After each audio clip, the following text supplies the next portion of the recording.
There we go, you see. Well done. We got there in the end. Hi. My headphones aren't loud enough. How about... Hello. Is that better? No. Does that do anything? No. This one. Yeah. Oh, that's it. Right. Well, So, good morning. It's 1 minute past 6. it's like we're waiting for the choke to work on the car or something, or the windows to defrost. You still got your coat and your bag on? Well, because I didn't realise the time. I was upstairs gassing with you, and then I realised, well, blimey, I've got my bag on, haven't I? Look. His man bag. We're not talking about some sort of attachment. I saw a fella the other day with a purse. Do you remember when the Continentals were trying to bring purses over in the 80s? Yeah. And we were all laughing, going, well, that would never catch on. Well, it's caught on. Here there was a fella with a purse. Very practical.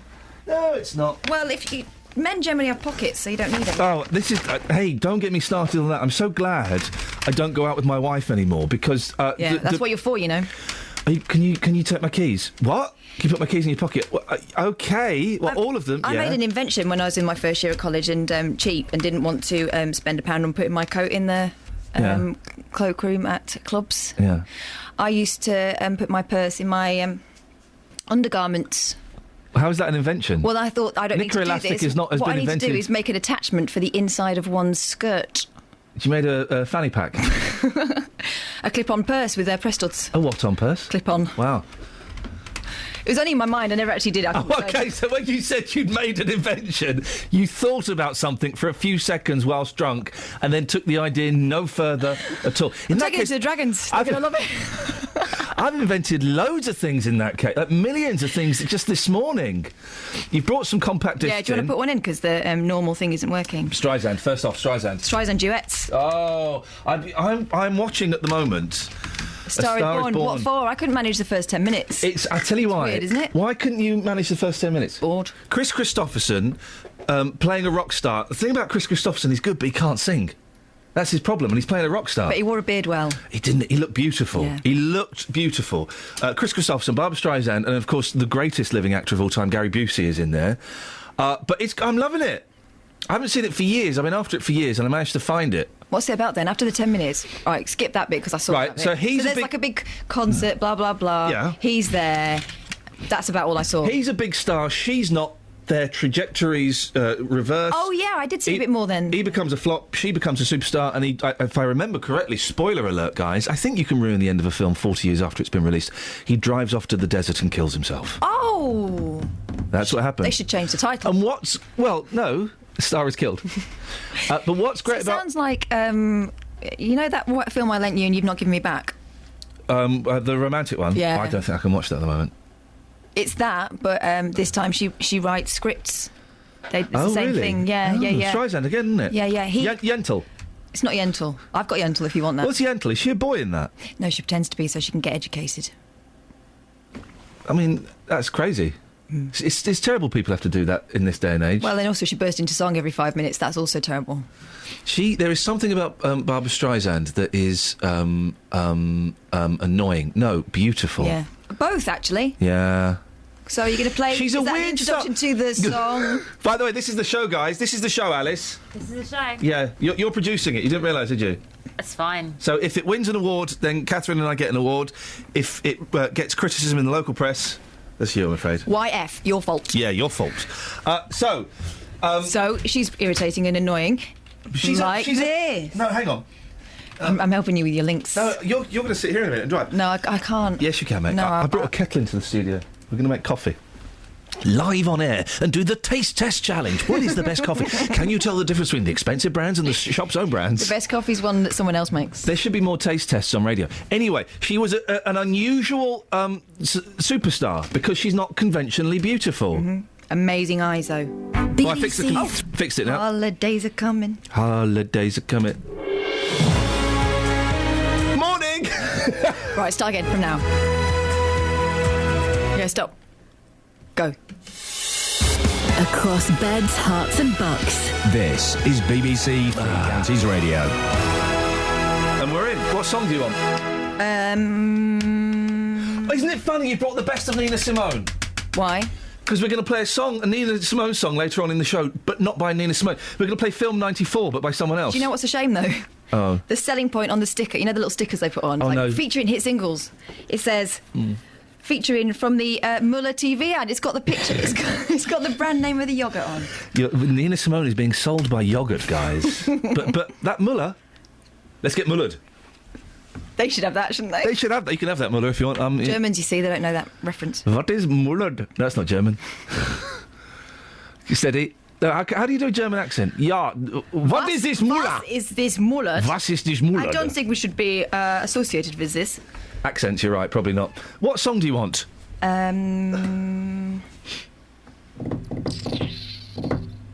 Does she do one with Leo Sayer? No. All right, we'll do it by this. With Okay. who she's doing it with. Manilow.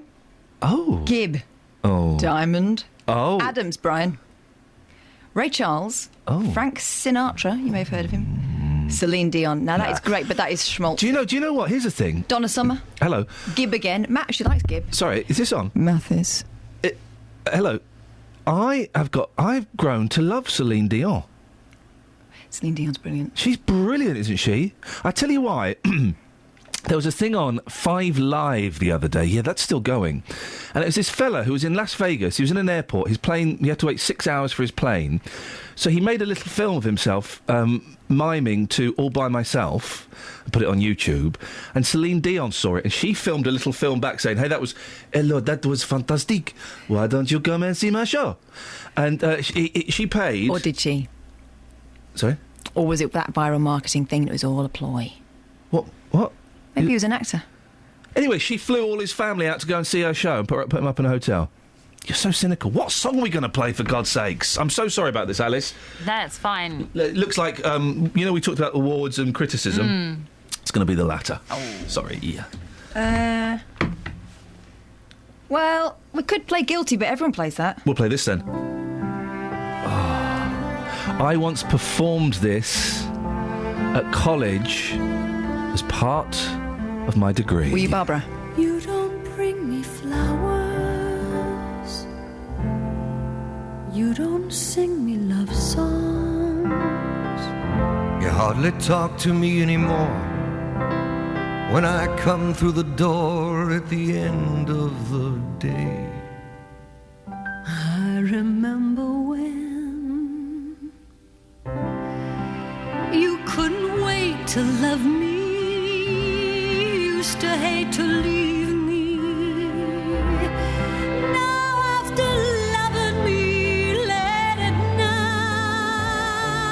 When it's good for you, babe, and you're feeling alright, Well, you just roll over and turn out the light, and you don't bring me flowers anymore.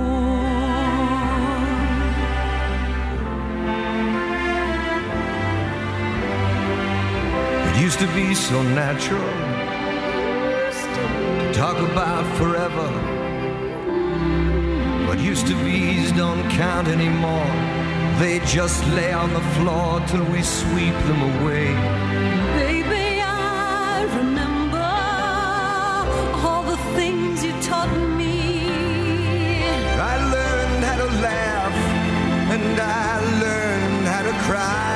Well, I learned how to love and I learned how to lie. So you think I could learn how to tell you goodbye? How to tell you goodbye. You don't bring me flowers anymore.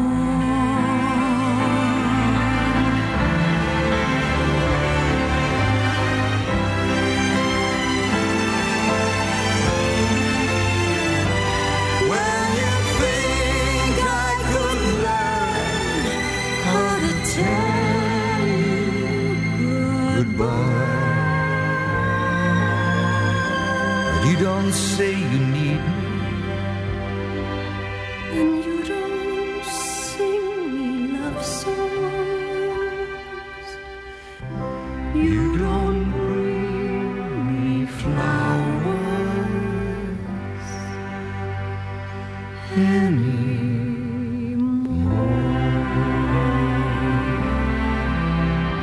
Shut up, man. This is a classic.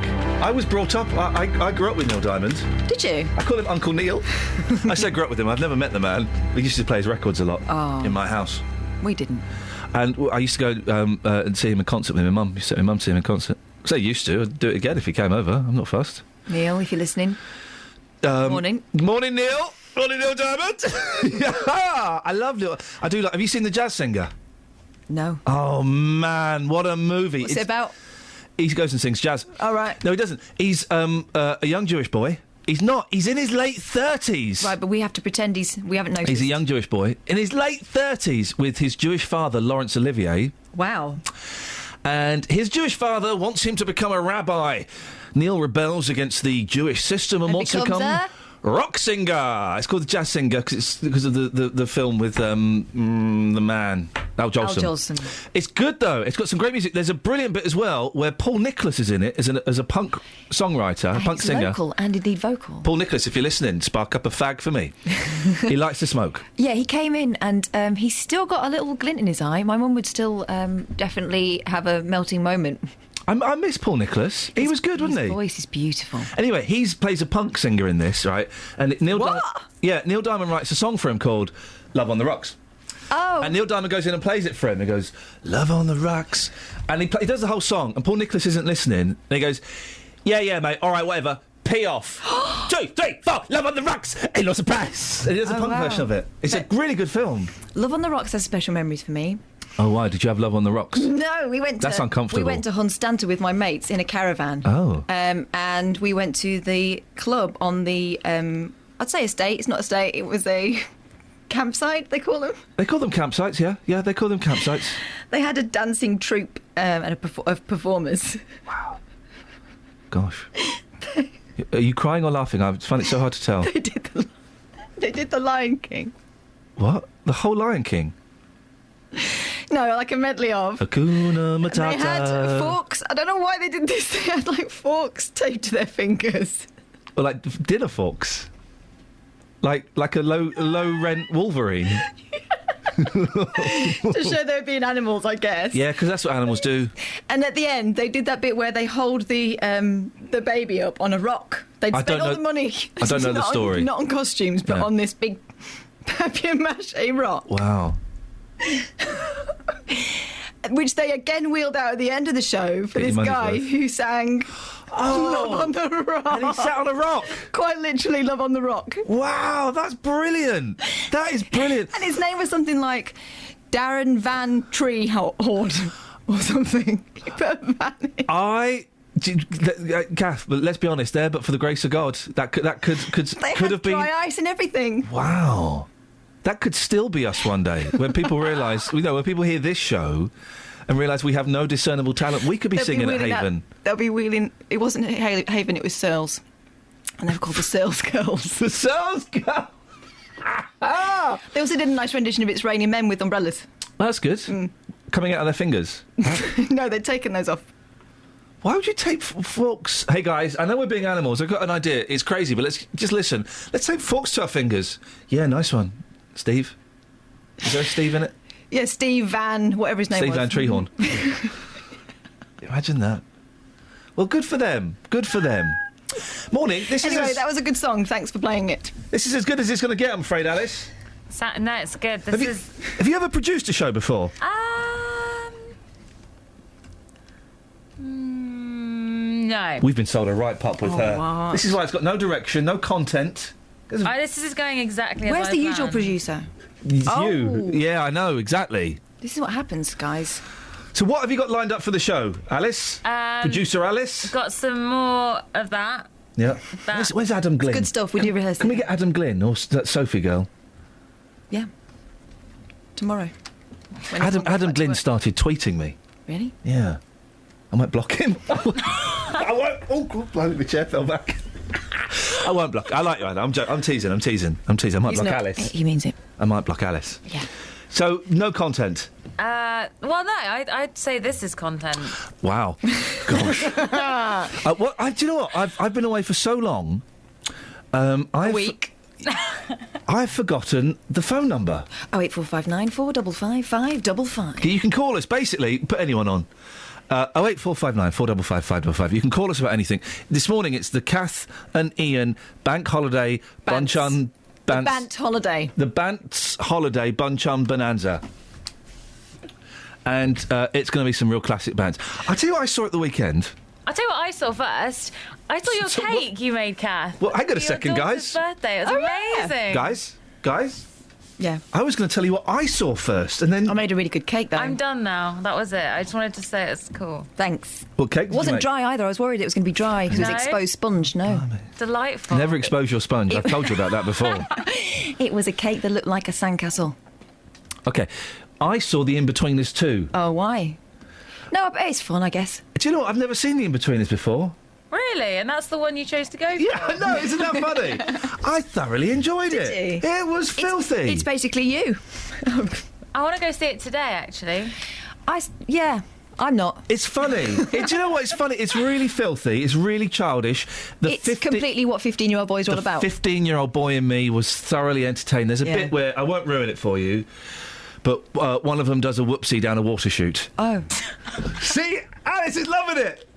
And it was as unfunny, but yet as hilarious as it sounds. Yeah, it he did a sounds- whoopsie down a water chute. sounds great. And there's the one with the glasses and the teeth is trying to escape from the whoopsie as it catches. He's going, go faster! Go faster! We started watching the series when it first came out, and the second one, I said to my husband, "These guys are idiots, aren't they?" And he went, "Yeah." And once I'd got that concept, I loved it. Yeah, it's brilliant. I know the people that wrote it, and it's Ian and Damon. It's based on. They would tell me those stories had happened to them like 10 years ago. That used to happen to them at school, and then they've just put it into a TV series and made millions of pounds out of it. Wish I could make millions of pounds out of. We'll write some stuff down. Not out of writing. That's hard work. Just out of just sitting on my bum, watching telly. Anyway, this is as good as it gets. And I put your name You first. kind of do that on that other programme, What other programme? that bit on the psych. Big Brother. I don't make That's millions from it though. Yeah, but that's from watching the telly. They've cancelled it next week. It's not on next What week. Channel 5. They really cancelled it, or they're just not using you. Well, they put this week. They put this week's on at 12:10 on a Sunday night Yeah. morning. All right, guys. And then next week's isn't happening. All right, guys. Do I still get paid? Probably not. Oh, really? Is that the way it works? Probably paid to play. No, hang on. What? Pay-per-view? Why is she laughing? I don't understand what she's finding funny. I'm here saying my career's in the doldrums again, and she's having a just because she's on the up. She's gone from travel to producer in 3 months. From a jack to a king. From a jack to a king. Hey, let's see what Wally Webb's doing. We should definitely play some music. We should play some music. Now, I have got... Do we play it now or do we play it later when people are listening? Play it later. All right. I've got, Alice, what I think... All right, ABBA. Do you see the ABBA turn she did there? I was looking at something for later. But then you just turned your head in a really weird owl way. You do look like a wise owl. Yeah, it was quite dramatic, wasn't it? You know, owls, in fact, all birds are covered with like a magic dust. Feathers. No, the feathers are... I've seen the feathers. But Magic dust that helps them fly. Yeah, you Yeah, know I read this. that. No, this is true. Like in Hook. Have you ever had a bird fly into a window? Or Yes, last week, and it left an imprint of its face. Yeah, with the magic. Feathery imprint. The magic of its dust. face. It leaves an imprint on glass. Probably dirt, really. It's not. They're covered. Honestly, I swear to God, if we've got any bird experts listening, Or any birds.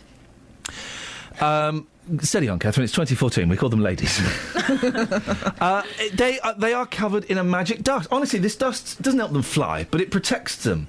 One flew down Waterproof. our chimney once and was flying in our lounge. Did it leave an imprint anywhere? Well, it left dust and soot, Dust. but it came down a chimney, so Well, that's not relevant to the story then, mate.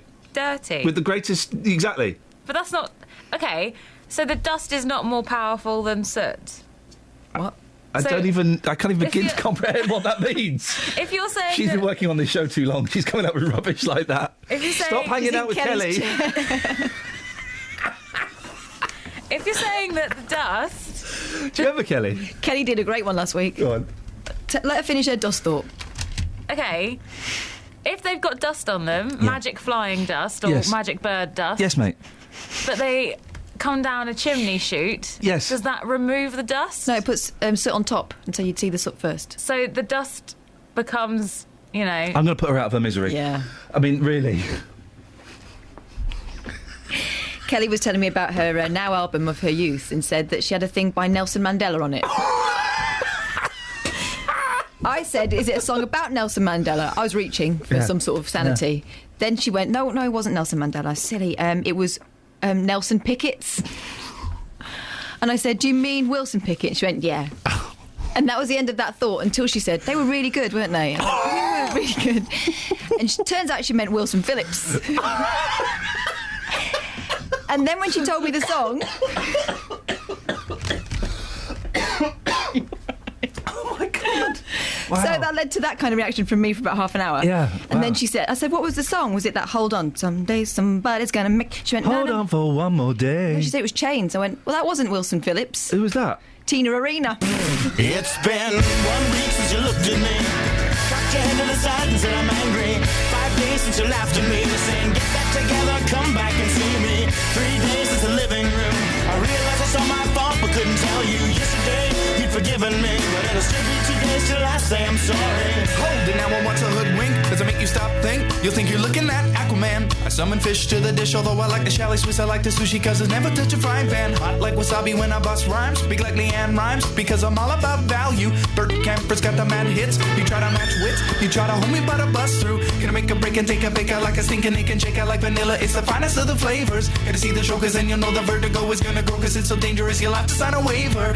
Can't I help it if I think you're funny when you're mad? Trying hard not to smile though I feel bad. I'm the kind of guy who laughs at a funeral. Can't understand what I mean, well you soon will. I have a tendency to wear my mind on my sleeve. I have a history of taking off my shirt. It's been 1 week since you looked at me. Threw your arms in the air and said you're crazy. 5 days since you tackled me. I still got the red burns on both my knees. It's been 3 days since the afternoon. You realize it's not my fault, but only too soon. Yesterday you'd forgiven me, and now I'll sit back and wait till you say you're sorry.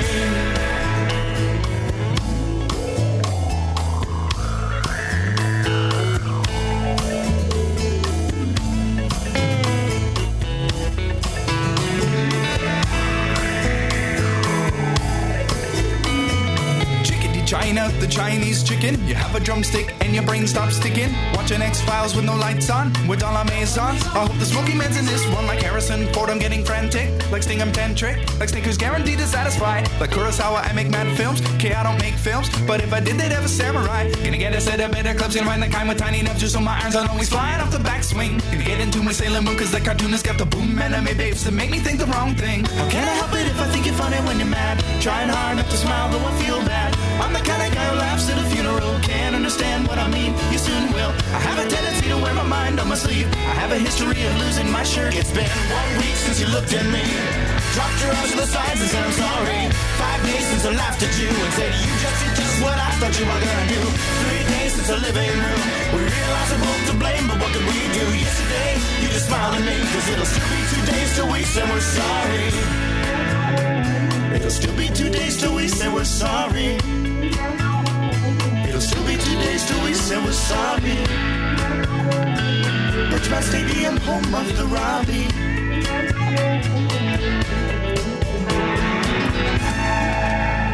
I like the bare naked ladies. I like that bit where it says chickadee China, The Chinese chicken, you have a drumstick and your brain stops sticking. Watching X-Files with no lights on, we're down the maison. I hope the Smoky Man's in this one, like Harrison Ford, I'm getting frantic, like Singing Tantric, like Snickers guaranteed to satisfy, like Kurosawa, like making films. I'm gonna make. Yeah, I don't like that No. part. So, Catherine. Yes. I've given you first billing, the Catherine and Iain Bank Holiday Bunch-on Dance. Oh, I thought it was the Catherine Boyle show with Iain Lee. If you were sat in this chair driving this beast, Oh, I can't be bothered. come and drive. It's good They're experience paying for you you. more. You should do more. That is true. Actually, they're paying me a lot more. Yeah. So, this is the way the show works, guys. I've made coffee. Can you pass it? Because I can smell it, but I can't taste it. Don't tell anyone that I brought a kettle into the studio. There'll be terrible trouble. Nah, there's no one listening. It's bank holiday. It's like in hospitals. You're not allowed to take your own TV or microwave in. Flowers. You're not allowed to take flowers. Not allowed to wear watches or long sleeves or ties No, or that's clothes. casinos. That's casinos. Is it? Yeah. So this is the show, basically. It's Catherine, myself and Alice. Yep. Yeah. We'll go through the papers. There is literally no content. I mean, there may have been a nuclear bomb may have gone off in Milton Keynes. Hope it hasn't. Fingers crossed. Tempting fate there, haven't I? Probably will later. Or there might have been, like a massacre in Bedford, or Luton might have sunk into a sinkhole. Would you be able to tell? Yeah, of course you would have been in a sinkhole. Don't be facetious. But we have no reporters here today, so we can't cover any of the stories. No, I could go there. I'll have a look. Shifty. Someone will text in. We'll right. get it on teletext, innit? Get Twitter up. That's where you find out what the news is. Oh, yeah. What? Okay. Genuinely thought you were going to be driving the desk. Anyway, if you want to give us a call... I was going to do it, but... 034... No, 08, that's the other place. 08459... Oh. 455... That's you mentioned the other place. That's when I do a real radio show. 08459 455 555. Literally anybody can come on, even you, Jeffrey, although I will cut you off immediately. Jeffrey's been in all week.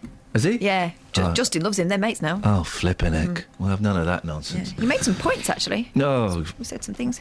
Oh, dear. I found something out about him as well. He was born in Hemel. Jeffrey. So he's kind of local. Was he really? Who are you looking at? I'm looking at someone called the Lane twins, Gary and Larry. With the Golden Girls, Betty White. Who are the Lane twins? Don't know. Anyway, they've tweeted me. Iain, it's bullshine. Oh, careful. You host a programme about Big Brother, and you talk shine about Leslie Jordan. If you've seen Big Brother, he's the American Ronnie Corbett, the tiny Reg Holdsworth. Trying to sway the audience. Boo you. I'm going to reply back. Thanks for the nice comments. Kiss. Put a kiss. Kiss. Hashtag classic bants. There we go. They won't know what that means. I think they're Americans. Yeah. Morning, Steve. Steve? Steve? Steve, what are you doing, Steve? Oh. That was my cup. Steve? Steve? I can hear him shuffling away there. What's he doing? He sounds like a hedgehog, doesn't he, when they snuff? Hedgehogs are really noisy. They are noisy. They kind of grunt. Tasty, though. Do you remember those crisps? Were they really hedgehog flavoured crisps? Don't think so. No. I think they were Bovril or something. Steve? Are you in trouble, Steve? Cough once for yes, twice for no. I've always wanted to be... What's he doing? In one of those situations where there's a man has got me prisoner. A group of men have got me and my family prisoner. They've got me prisoner. I've my family... always wanted to be in this situation. Oh. Hello? Hello? Oh, what are you doing, Steve? Feeding up. Some of us have got to get up in the morning. Well, we're up in the morning. Here, a new name for your show. What, the Steve Muffle Sound Show? Yeah, it could be. A new name for your show, Kia. What about that? It's a cheap rate show. Hello?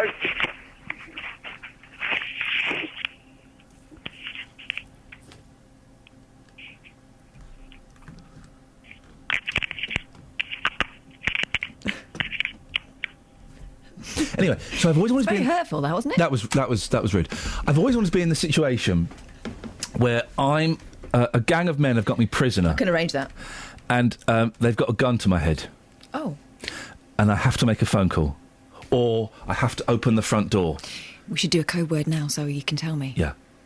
And they say, right, you're going to open the front door. I was trying to be Argentinian. In my fancy... Anyway, you're going to open... Right, you're going to take... Right, the phone rings. I've got to get the door knocks is an easy one to explain. Anyway, so there's a gang of Argentinian men. They've got me prisoner in my own house. They've got guns. The door goes. We have to open the door. Who's at the door? Well, it doesn't matter. And let's just say it's the postman. I know who it is. It's that neighbour that doesn't like taking your parcels in. She would never come over. It's the postman, and he's got a parcel. It's Amazon, right? And the head... They don't even knock anymore. They just leave it in the hedge. The head Argentinian... Please. It's not true. The head Argentinian says to me, open the door, but if you say anything out of line... Why Argentinian? Surely Colombian. Doesn't matter. If you say anything out of line, we will kill you and we'll kill your family. Now, they've made me think they've got my family. They haven't. But I don't find that until later. Right. So I'm there and I have to open the door and he stood behind the door with a gun. If he shoots me when the door's open, the Amazon man's going to know something's going on. Yeah. And I have to open the door. Parcel? That's the guy. Yes. I'll be winking at him. Doing real big winks. And he goes, surname? Lee. Wink, wink, wink, wink. OK, could you sign here? It would be my greatest pleasure to sign there, my lady. Then he should pick up that there's something wrong. I'm hoping at this point... It would be just an average day. And I would be hoping he would pick up and I'd be winking and calling him my lady. Because the Argentinian don't know it's a fella. They just know the door's gone. Doesn't he hear the voice saying, parcel for you, Mr. Lee? What, you... Oh, I've not thought this through properly, have I? Anyway, that's my fantasy. What's yours? 08459 455 555. What's your fantasy? I look forward to hearing it. Travel news. Let's find out what Charlotte's fantasy is. Hang on, I'll ask her. BBC Three Counties Radio. Charlotte. Hello. Charlotte, you're there. What's your fantasy? I don't really have one. Why is that? You don't have any fantasy? Well, what do you mean? Mine is to be held prisoner by Argentinian men in my house and then to get a delivery from Amazon. And wink at me. No, that wouldn't be my idea of a fantasy, though. No? No, it's a bit more... That's too stressful for a fantasy. They're meant to be fun, aren't they? Oh, I've not thought this through. Let's have the travel, Charlotte, thank you.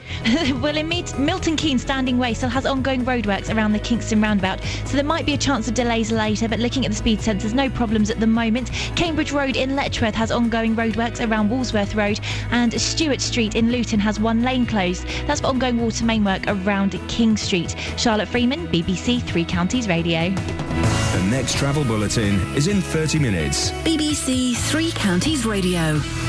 I think... Listen, it's a bank holiday. I don't know how this show works. I think... Hello. There we go. That's what I was thinking. Right, I'll shut up. Away you go. No music. It's 6:30 with the headlines. I'm Nicola Haisler. The actor and Oscar-winning film director Lord Attenborough has died a few days before his 91st birthday. Richard Attenborough's first screen role was in 1942. He turned to directing and achieved international success with Gandhi, Cry Freedom, A Chorus Line and Shadowlands. Doctors at a hospital in North London have begun treating a British nurse who's caught the Ebola virus in Sierra Leone. He's been named as 29-year-old William Pooley by an American scientist who worked with him. Mr. Pooley volunteered to go to West Africa to care for victims of Ebola. He was flown to Britain yesterday by the RAF. Police are renewing their appeal for witnesses to an assault on a doorman in Hertford. James Dara from Edmonton was struck in the face in the entrance to a bar on Bull Plain shortly after midnight on Saturday morning. And 7,000 police officers will be on duty for the second day of the Notting Hill Carnival in London, Europe's biggest street party. By tonight, it's estimated that 1 million people will have visited the event. And the weather, cloudy and cool, with heavy rain developing, a maximum temperature of 17 degrees Celsius. Your next bulletin is at 7. Hang on. Really is very, very poor show today. Across beds, hearts and bucks. This is Iain Lee. BBC Three Counties Radio. Sorry? And Catherine Boyle. Oh, they didn't even bother to do a jingle for you. No, rude. That's how low you've We were just talking about Oxford commas. What is... who gives a flip about the Oxford comma, to quote the Vampire Weekend? I think the Oxford comma is one that goes, you know, if you're listing things... Yeah. At school, they always said, never put a One comma little tip, just speak into the microphone. It amplifies your I was voice. just reaching for this. They... Leave that alone, please. They always used to say, you don't put a comma before an and, but an Oxford comma does go before an and. My mum asked me this yesterday About the Oxford comma? commas. I've never heard of it until yesterday when I heard this song by the Vampire Weekend. Americans don't use them. Or Americans call it the Oxford comma and we just use them. I'd love to play the song, but it's got swears in. I think, yeah. Who gives a flip about the Oxford comma? So what is it, Alice? Do you know? It's when you have and and a comma, isn't it? Yeah. And that and comma. That's All right, mate. pretty Wasn't that much funny? It introduces your subclause. It was my mum asked because 6:34. We're talking about subclauses already. Wow, guys. Someone she knows kid had their GCSE results. And I guess they did well because their thing was they were saying, I'm going to have to start using the Oxford comma because my son's got so many GCSEs, I think. You started this conversation, Catherine. You get us out of it. That's good stuff. Thanks very much, Alice. So, I have been nominated by many, many people to do the Ice Bucket Challenge. This is where we're going to start to sound a bit... yeah. Is this mean? Because I've been nominated by the chap whose name escapes me. Steve. Steve from Milton Keynes Fun Spot. Destination MK. That's it. If they want to change the name to Milton Keynes Fun Spot, they can have that for free. Who's a really nice bloke, and he's been really helpful to this show. Steve, I hate to say, I ain't going to do it. I'm not going to do it.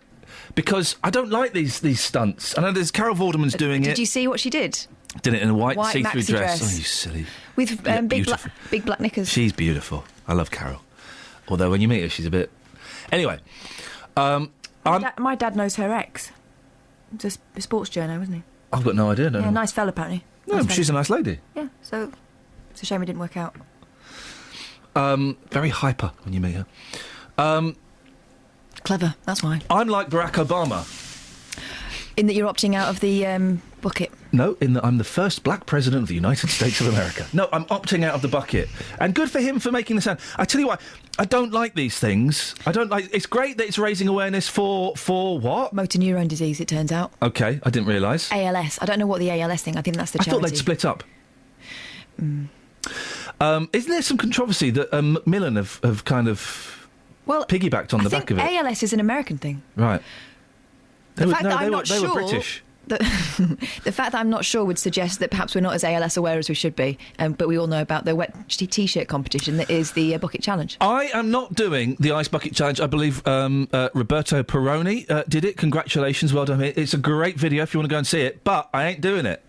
Just make a donation. If you want. Again, I prefer to write cheques for things, but I probably won't for this, actually. Does that make me mean? Yeah. I'm not going to do the ice bucket challenge. I think it's silly. Might as well just go, it's the 21st century equivalent of sitting in a bath full of baked beans. I feel like it's become more about celebrities showing off. So thanks for your nominations, but I nominate you to do it, Catherine. No. And you can't say no, because that would be really bad. Did you see the new Doctor Who at the weekend? No. Did you? Jinx? Jinx again? No, you can't speak. I've jinxed you. That's what jinx is. You can't speak until I say your name, Catherine Boyle. Ah, fool. I didn't see it. I forgot it was on. I'm going to watch it. I'll watch it today, actually. Okay. On the computer. Good story. Yeah. Well, no. Because I'm keen to know what you thought of it, dear listener. What I'm doing, Catherine, is I'm going through the papers. You're sitting there slurping coffee. It's delicious. Oh, look, there's Carol. Should we play... Give me that CD. Or play a song. Don't play the sweary ones. I won't play the sweary ones, and I won't play... I have found, Alice, what I think is... It's either the best song in the world... Yeah. Oh, are we going now? No. Or it's the worst song in the world. Right, OK. And I played it 15 times in a row. Just to check. Just to check in my car. I have... How do you feel now? Oh, no, don't tell me this isn't going to work. This might not work. I played it... what does servo on mean? Dunno. There we go. I played it 3 times on the way to work. OK. Now listen to that, it's the CD player. Trying to read... Are you playing it now? No. You just get I might not play it at all. I don't think the CD player's going to work. Try a normal CD. Well, no, I think it's because it's not a normal CD. Oh, bum. How are we going to do that? The whole show was based around me playing this compact disc. What are we going to play? Well... I'll play one of mine. But I want to play... How does that... How can we not play Tesco CDRs at BBC Three Counties Radio, guys? Let's try this one.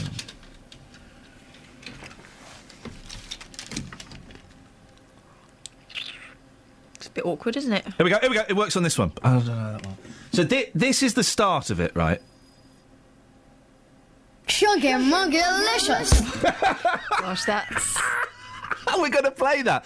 Now, it's either the best song in the world or it's the... Where are you sitting on the fence on this, Catherine? Because as soon as I heard it, I told you you've got to listen to it. Yeah, I did listen to it. And I listened to a number of her other hits. Yeah. It's basically my life at home. I mean, it's little girls making up stupid songs. Chunky Munky-licious. That's how it starts, Alice. I love it. Yeah, I know. And you're right. When you get kids, because my boys make up songs all the time, and you're right. Something they did? Their songs sound like this. Chunky Munky-licious. And then it goes off. We'll play it later. I'm so excited. I don't want to wait. No, I know. I think you will.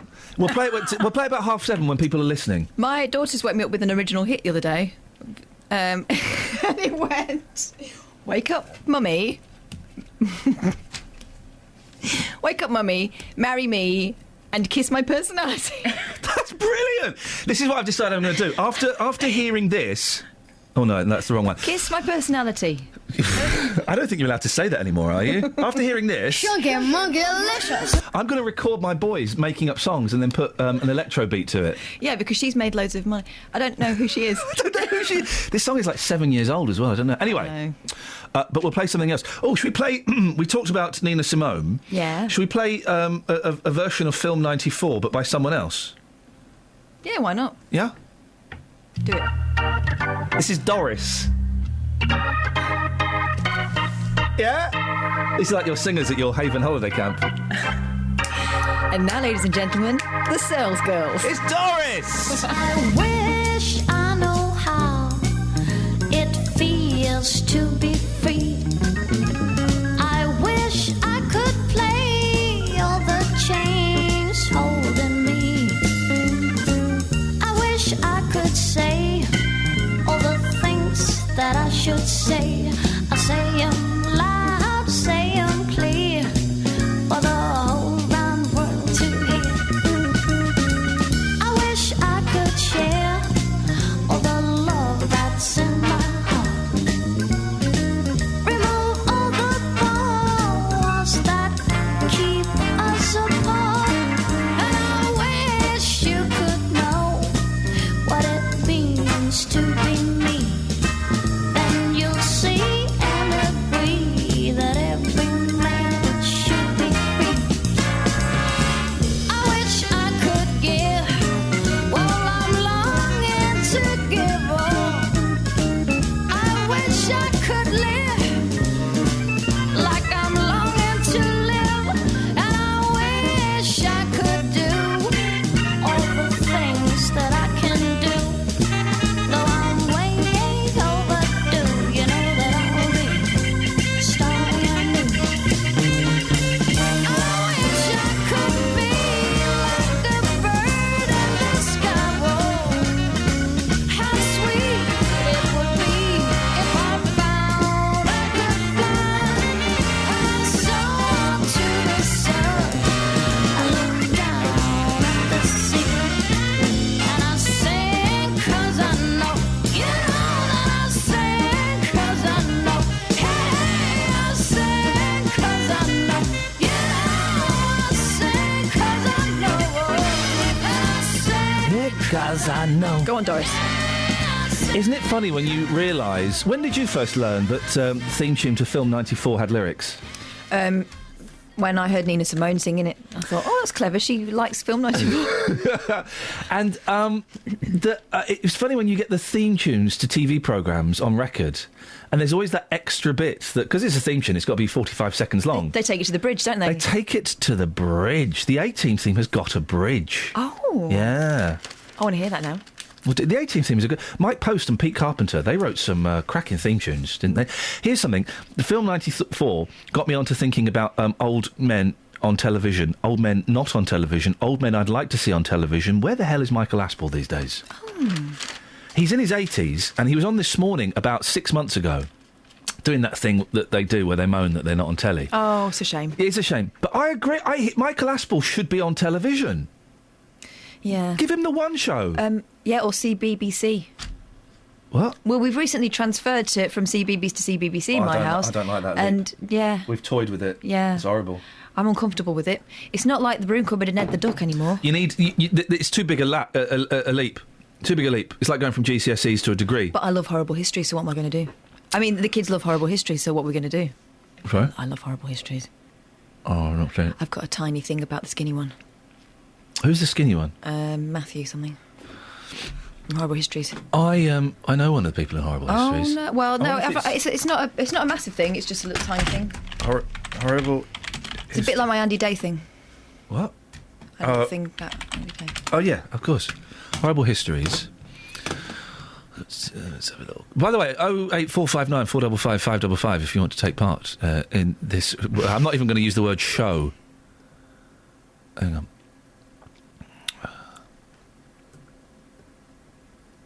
Yeah. I can't get the picture up. Which one of those? I'll show you. Hang on.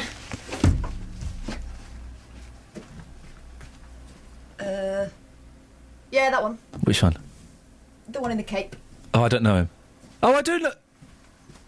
Has he got curly hair? Don't know. He's always wearing a wig. It's not really the root of my thing. The hair.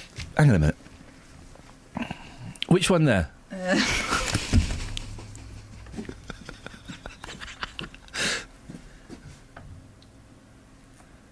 Yeah, the one in the wig. That's a different man. Oh, I like them all then. You just love history done horribly. That's what you like. You right, Alice? Yeah, I'm looking at it too. How's the producing going? It's going really well. Yeah? Yeah, I was looking at that too, so... They did a really good version of... Well, not really a version. They do historical facts in a pop style-y, and they did a Dick Turpin one, and it was in a Adamant style, and it is flipping brilliant. Sunday nights...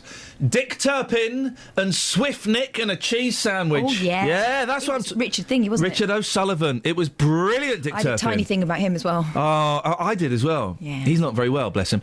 Why don't they show Dick Turpin again? Glamorising crime, innit? Yeah, but glamorising old crime, we're allowed to do that, as we'll be discussing on tomorrow's show when someone wants to have a big train robbery themed restaurant. Yeah. Throwing ahead there. That'll get people listening. Definitely. Are you going to drop it? No, I like... Oh, okay. do you want me to drop it? No, I like that one. I think it's an interesting debate that we can have. Have you looked through any of the papers yet? Yeah. 08459 455 555, by the way, is the phone number. Alice, how are those phone calls looking? Bit quiet at the minute. Okay, well, you need to produce some. Yeah. Right. Yeah? I could ring us, but then I'd pick it up. Let's see how we're doing at 8 o'clock. Yeah. Maybe I'll speak to you then.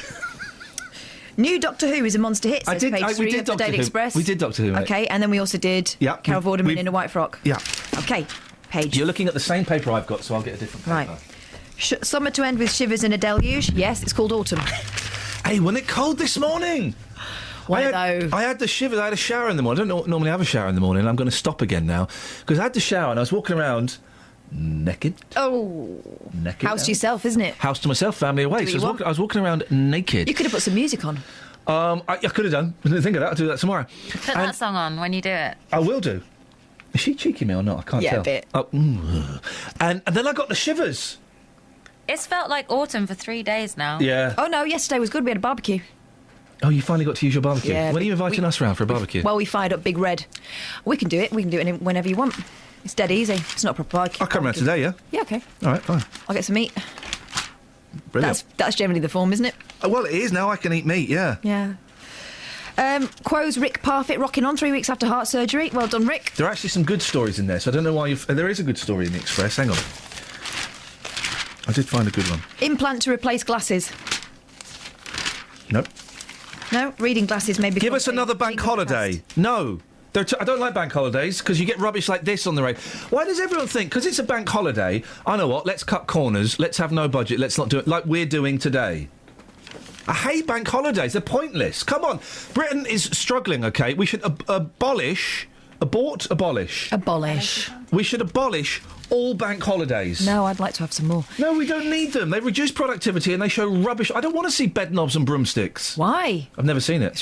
It's quite good. It's not, no... It's not the best. I was going to say it's really good. It's not. It's quite good. No, I don't want to see it. In Spain, what they do is they'll have a bank holiday on a Thursday. Right? This is the genius. Yeah. This is possibly why they're in some financial problems. But then they won't rock up to work till Monday. They take what's called as a puente or a bridge. It's a puente. But that's the Continentals. They are, without being racist, the Continentals are so lazy. Hey, you know my fear? Yeah, but they're in work at like 7 in the morning, Spaniards. No one knows this. But then they're out of work at like 9 in the morning. No. They go in for their lunch. And then they go you know one of my you now know my fantasy is to be held hostage by some Argentinians who pretend they've got my family hostage. They haven't actually. Turns out they're safe. Right. So that's a relief. And then someone delivers me a parcel from Amazon. My nightmare scenario, I've told you this before, your nostrils flare. I'm breathing. Could you stop? My nightmare scenario is... I used to be able to do that. Tell the listener what you're doing. This is the BBC. Very Reithian of you to try and suck in your nostrils. Completely sealed. Talent. Is to have a spider in my mouth. Oh. While I'm asleep. Why? It's probably happened. Well, this is even worse now. A father had to undergo a painful surgical procedure after a moth got trapped in his ear. It had been buzzing around inside his ear canal for 3 days. Wow. Why would it go in there? Well, I'll tell you why. Rob Fielding, 43, was reading in bed when the creature landed on his glasses, then flew into his ear. Instinctively, now this is what he did. He tried to poke it away, so he put his finger in, he just pushed it down. Oh, no. He said, "It were awful knowing the moth was flying around inside my head." Where's he from? He's from Aylesbury, so I got it right. "It were awful knowing the moth was flying around inside my head. When I felt it move, it made me jump out of my skin." After 3 restless days at home in Aylesbury Bucks with his children Meg 4, Betsy 6 and Fred 8... I like those names. His wife Joanne, we don't know her age, sent him to Stoke Mandeville, local and vocal. Phone him up. Marketing manager Rob said, "Nurses couldn't believe it, could they? One of them used a light to look in my ear, and all they could see was a leg wiggling." One of them used a light to look into my ear, and all they could see was a leg wiggling. He was referred to an ear, nose and throat doctor, then on for surgery. He believed the procedure would take 10 minutes. It ended up taking 90. It involved delving nearly an inch inside his ear. It was incredibly painful, It was next to my eardrum. After shoving a funnel in my ear, I managed to widen the passage and get the moth out with a tiny pair of forceps. That poor moth. The dead creature has been kept in a jam jar on the bookshelf. Poor moth? The poor fella! He had a moth inside his ear for 3 days! Can you imagine dying from being trapped in someone's ear canal? But it didn't die, though. It lived. Forever. Not forever, I mean... Hey, the big tour's in Aylesbury this week. Let's find this fella. Yeah, OK. Rob Fielding. Can you believe that, John? Isn't that horrible? John? Hello? Hello, John? Ian? He had a moth in his ear for 3 days. Good heavens. All they could see was a leg wiggling. What can I say? Well, obviously nothing. Clearly. What you got for us? Now, I need your help. You've played this CD on your programme before, and unfortunately, I wasn't in a position where I could write down the name of it. Was it... what now? Was it this one, John? Sugar Muggalicious. Was it that one? No, I'm going to tell you what it is. Oh, OK, all right. OK, so it definitely wasn't... Sugar Muggalicious. No. OK, right. Yeah, Okay. okay. As long as you got that. Fine, OK, Yeah. good. What it is, it's the funniest CD I've ever heard. I don't know the name of it, and I'm trying to trace it. I know exactly the one you mean. You mean this? Sugar Muggalicious. No. Okay. What it is, the presenter, he's supposedly introducing famous people. Yeah, what about it? For example, now we have Huddle Wilson on trombone. So you hear the trombone, and then it switches to another famous person, and it's the funniest. You played it. I don't know the song you mean. Yes, you do. I know exactly the song you mean, and it freaks Kelly Betts out. She doesn't understand it. No. It's the Bonzo Dog Doodah Band, and it's called the intro and the outro. I don't think so. No. No, it is. No. Yeah. What do you think it's called then, John? I can't remember. You played it. And as I say, you know, it's, for example, and now we have, and then it switches. Yeah. So now we have the Archbishop of Canterbury on banjo. I'm teasing you, it's this. Sugar Muggalicious. No, it's the Bonzo Dog Doodah Band, the intro and the outro. You sure about this? I'm 100% sure. I can see it in front of me now. Why do you not believe me? Why are you doubting my word on this? Well, no, because I mean, I know the Bonzo Dog do that. I promise you, it's Vivian Stanshall and the Bonzos. Right. So it's definitely. You wouldn't let me down on this, would you? John, is this the song you're talking about? Go on. Hi there. Nice to be with you. Happy you could stick around. Is this it? Larry Smith. Oh, it sounds like it. John, keep listening, and we'll talk at the end. Hang on. And Vernon Dudley Bohay Noel, bass guitar. And Neil Innes, piano. Come in, Rodney Slater, alto saxophone. With Roger Ruskin Spear on tenor sax. Hi, Vivian Stanshall, trumpet. Big hello to Big John Wayne, xylophone. And Robert Morley, guitar. Billy Butlin, spoons. And looking very relaxed, Adolf Hitler on vibes. Nice. Princess Anne on sousaphone. Introducing Liberace clarinet. With Garner Ted Armstrong on vocals. Lord Snooty and his pals tap dancing. In the groove with Harold Wilson violin. And Franklin McCormack on harmonica. Over there, Eric Clapton, ukulele. Hi, Eric. On my left, Sir Kenneth Park, bass sax. Great honor, sir. Especially flown in for us, a Sessions Gorilla on Vox Humana. Nice to see Incredible Shrinking Man on euphonium. Drop out with Peter Scott on duck call. Hearing from you later, Casanova on horn. Yeah, digging General de Gaulle on accordion. Really wild, General. Thank you, sir. Roy Rogers on trigger. Tune in Wild Man of Borneo on bongos. Count Basie Orchestra on triangle. Thank you. Great to hear the Rollinsons on trombone. Back from his recent operation, Dan Drupp, hot. And representing the Flower People, Quasimodo on bells. Wonderful to hear Brainiac on banjo. We welcome Baldunicans himself. Very appealing Max Jaffa. That's nice, Max. What a team, Zebra Kid and Horace Batchelor on percussion. And a great favorite and a wonderful performer, all of us here, J. Arthur Rank on gong. It's going to be a bonzo day in my house. Well, John, was that the song? Absolutely right, Ian. Spot on. You played it before. I was not in the position to write the title down. So what's it actually called, Ian? I haven't got a clue, John. Oh, it's the Bonzos, and it's the intro and the outro. Oh, that's what...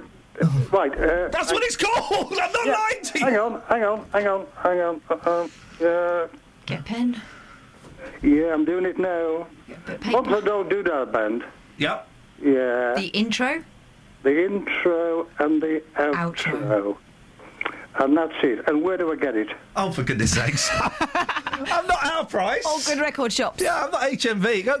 Get it. It will be on a Bonzo's Best Of, because it's one of their best of. Is it? Yeah, I love the Bonzos. They do stuff like that all the time. Yeah. They just used to do, like, jokey stuff. Oh. They did the Urban Spaceman, but that's silly. Oh, it's travel. Travel news for beds, cards and bugs. BBC Three Counties Radio.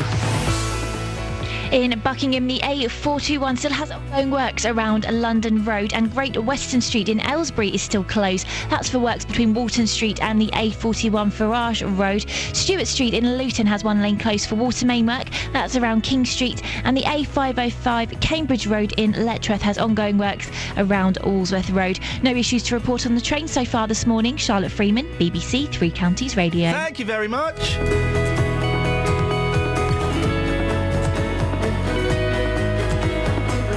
And now let's have some news. No, with Nicola. No, you've got 10 seconds to talk I'm up. working something. Who knows about things that have happened Oh, I'm so sorry, Nicola. and whether that's not happened yet. Is this my jingle? Yeah, Stay tuned. Here she comes. 12 seconds. that was embarrassing. Local and vocal across beds, hearts and bucks. This is BBC Three Counties Radio.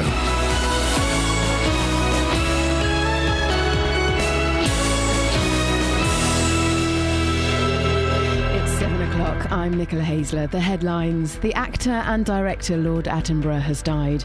Doctors in London are treating a British nurse with Ebola, and police appeal for witnesses after an assault in Hertford. BBC Three Counties Radio.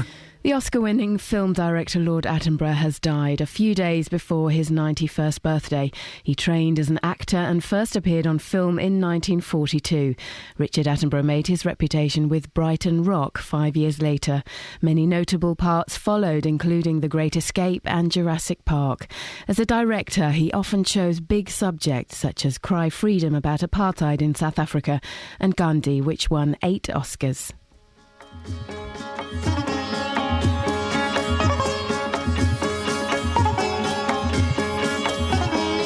Now, if you direct a movie, in the end, every frame of it, every syllable, every glimpse is yours to determine. And that is very satisfying. And David Cameron has called Richard Attenborough one of the greats of cinema. The broadcaster Melvyn Bragg knew him well and paid tribute to Attenborough's ability to tell the audience a story. What he was principally interested in was the subject. Nobody could call him a craftsman of the perfect shot, as it were, like David Lean, for instance. No one could call him the sort of man who sought out the character like other British film directors of his generation. In other news, doctors at a hospital in North London have begun treating a British nurse who caught the Ebola virus in Sierra Leone. He's been named as 29-year-old William Pooley by an American scientist who worked with him. Mr. Pooley volunteered to go to West Africa to care for victims of Ebola. He was flown to Britain yesterday by the RAF. Police are renewing their appeal for witnesses to an assault on a doorman at the Stonehouse bar in Hertford. James Darragh from Edmonton was struck in the face in the entrance to the bar on Bull Plain shortly after midnight on Saturday morning. Ewan Duncan reports. 54-year-old James Darragh fell to the ground after the blow and was taken to hospital but died a short time later. Detectives want to hear from anyone who saw what happened, as well as 2 women who were in the courtyard area when one of them spilt a drink, as they may have seen the victim ask someone to leave the premises. Police say they're white and in their early 20s and may have vital information. A 26-year-old man from Buntingford who was arrested in connection with the incident has been released on police bail.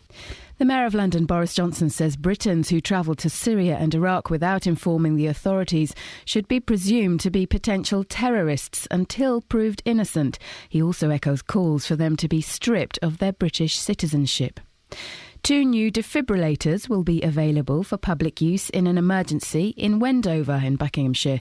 The defibrillators, which are available 24 hours a day, can be found in a phone box next to the clock tower on the High Street.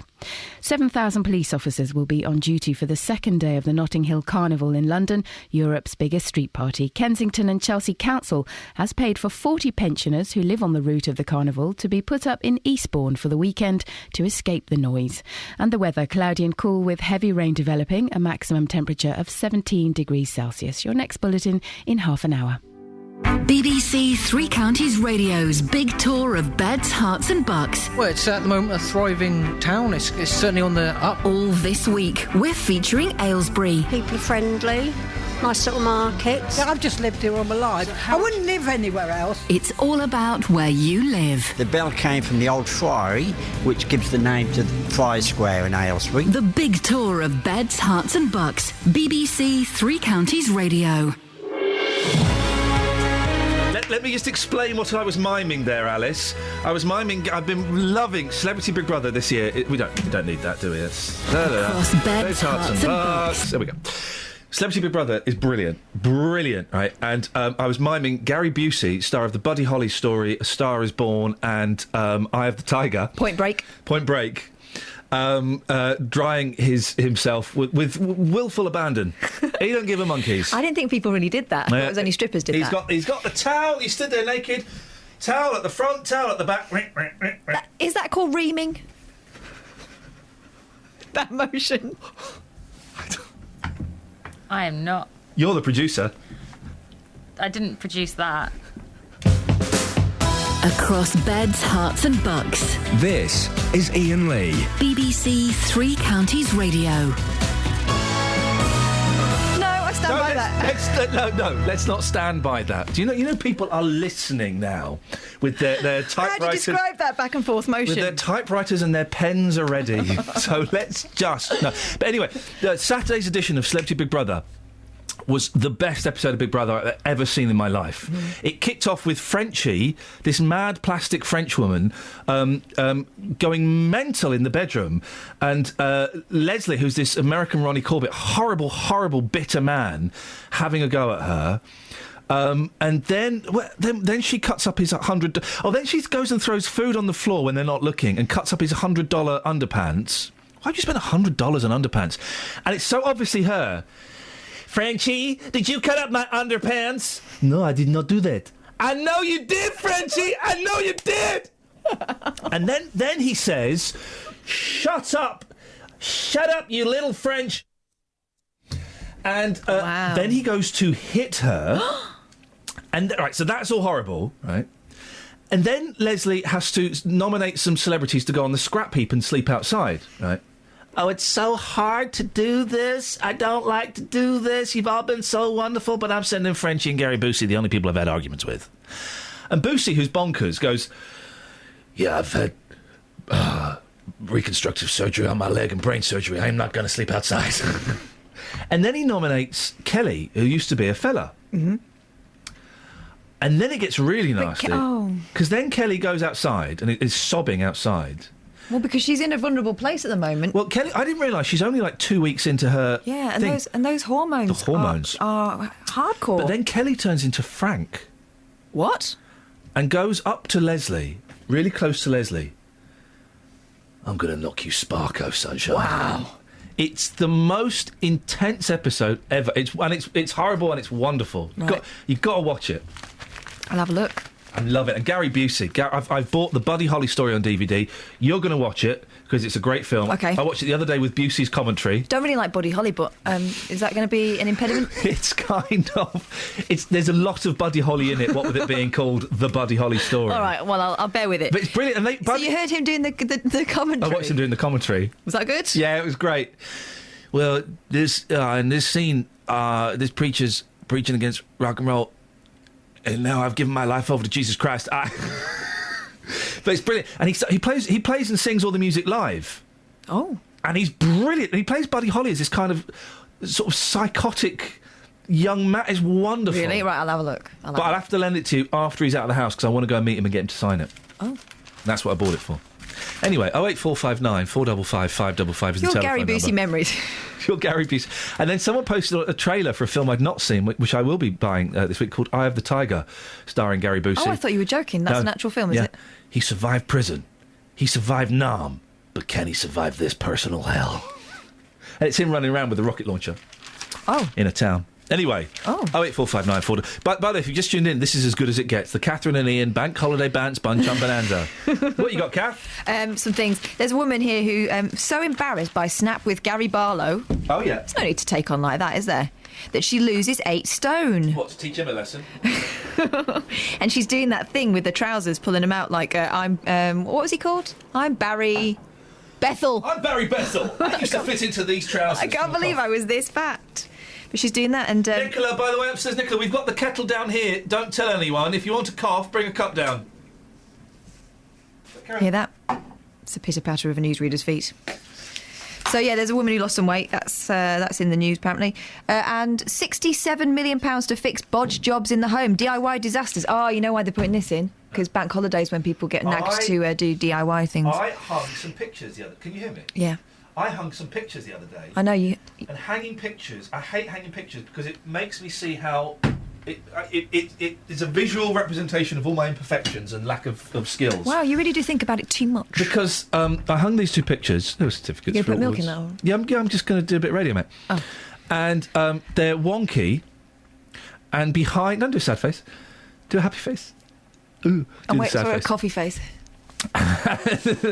And behind those pictures are the mistakes of chipped masonry, holes where I've muffed it up. Well, I find... And I used a nail that wasn't an outer wall nail. Oh, it's a nightmare. And you're a tall man. I bet you put them up too high as well. I put them up at eye level for me. Yeah, exactly. My husband does that and it drives me crackers. I have to get on a box to have a look at my pictures. And the ironic thing is, they're pictures of boxes. Yeah! How did you know? No, I just whack them up. Pictures, easy. Your walls aren't probably straight anyway, so just do your best. That's all you can do. Our attitude to pictures says a lot about our personalities, I think. What, you got pictures of boxes? Yeah, whack them up. I don't think too much about it. Do you have another song? You brought your CDs? Yeah, I'm a bit embarrassed because Let's my go CD through. collection's rubbish. What you got? But these are some good ones that I found in the dark this morning. I've got Michael Jackson Off the Wall. This album is brilliant. He should have stopped here. What's he holding on the back? It looks like on the back he's holding a mobile phone and does. doing a selfie. I think it's a really, for those times, modern microphone, or it might be some chalk. A modern microphone in that time would have been pencil thin. Like, blankety blank. Yeah. Yeah. Is that a real microphone? Yeah. No. Yeah. I don't know. It looked like a beta for a glockenspiel, didn't it? Oh, I love a good glockenspiel. I love one. What does that mean? Music talk? Something play, isn't it? Wooden play. Oh, no. I know. Don't speak German. OK, so you got that. Yeah, I got that one. How are those phone calls doing, Alice? They're okay. Not really any. So then... So they're not going. They're going elsewhere. OK, that's fine. I've also got the Cardigans. This is today's better music mix. Life. That's a good album, that. It is. It's the only one I've... Oh, no, I got one of the later ones as well. She is so beautiful. Yeah. She's so beautiful. good at singing and that. Yeah. I've also got the best of MTV Unplugged. What? Yeah, I thought I'd throw that one in. MTV Unplugged? Lenny Kravitz does Are You Gonna Go My Way Unplugged. Surely that's pointless. Well, should we have a listen? I like a bit of Lenny Kravitz. I like the one about the garden. Yeah, garden. I built this garden for you. He was married to Bill Cosby's fictional daughter, Lisa Yes, Bonet. he was. Yeah. Yeah, you're right. Do you fancy that one or not? Well, have a look. There's a few on there. Seal. Do you remember Seal? It's the 90s, basically, that CD. Let's try. Hang on a second. So, don't forget, kids. Coming up at some point in the show, you're going to hear this, Sugar Muggalicious. but not now. So let's try a little bit of Lenny Kravitz. Lenny Kravitz Unplugged. 6 minutes of this. No, he slowed it down. Oh no, that was the wrong one. That was Page and Plant. Hang on. What are you thinking? Hang on a minute. No, that was Lenny Kravitz. Just let him do it.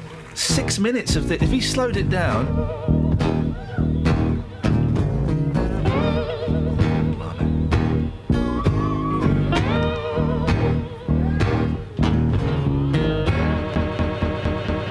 What are you doing? Trying to get to the good bit.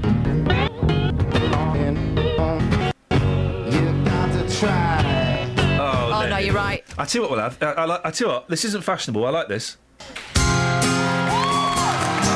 You like this? Nothing wrong with this. What is it? It's not. Lowercase letters.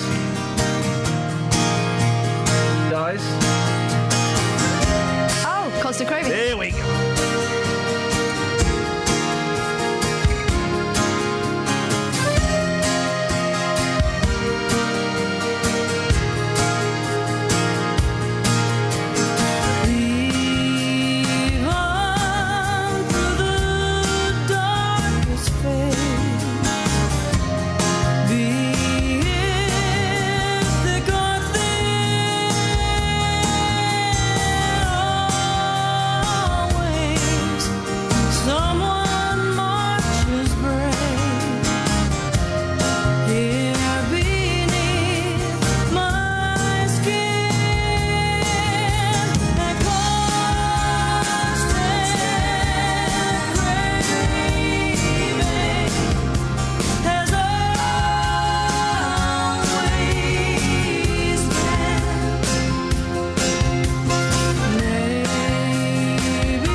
Yeah. Well done.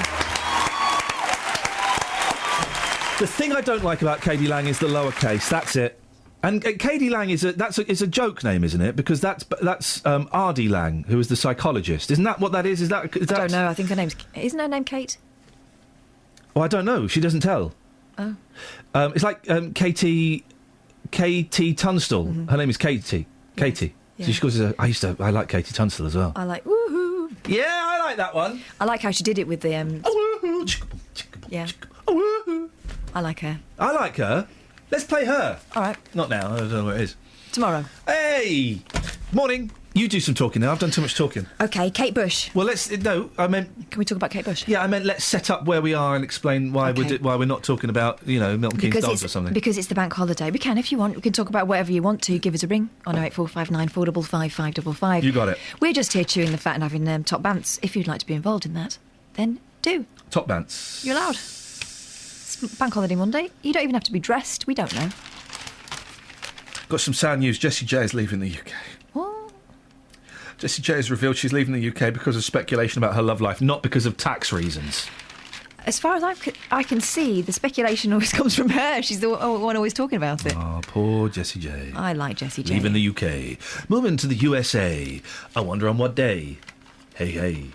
Nothing to do with the fact that she's released an album released a single with a girl called Ariana Grande and another girl called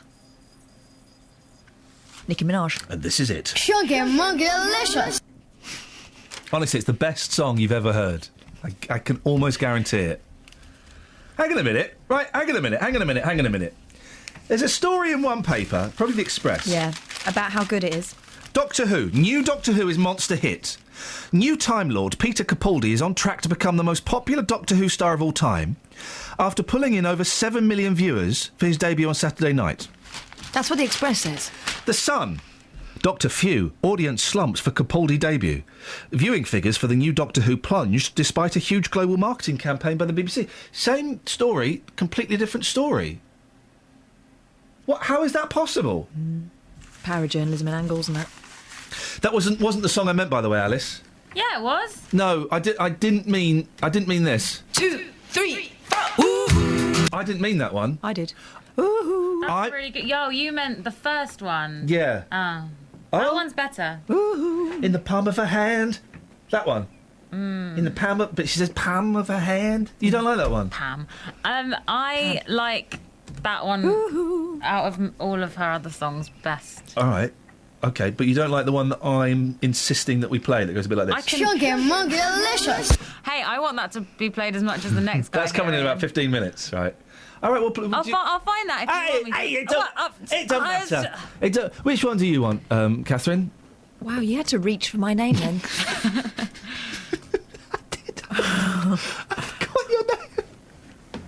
I forgot your name. I mean, we only see each other every day. Like every day. Got a great present for you tomorrow. Is it a great present? Is it a pony? No. You know I want a pony. Yeah, it's not a pony. I got one for you, I got one for Kelly, I got one for me. Oh. Does that weaken Makes it? it less special, yeah. No, it doesn't, because I thought just about my present day. I thought about it, and I paid for it. Okay. Kelly gets one. Yep. Is it walkie-talkies? You can't get a tri-way walkie-talkie system, that's impossible. Need to invent one. Do you want this one, then? 2, 3, 4. You want this one? Yeah.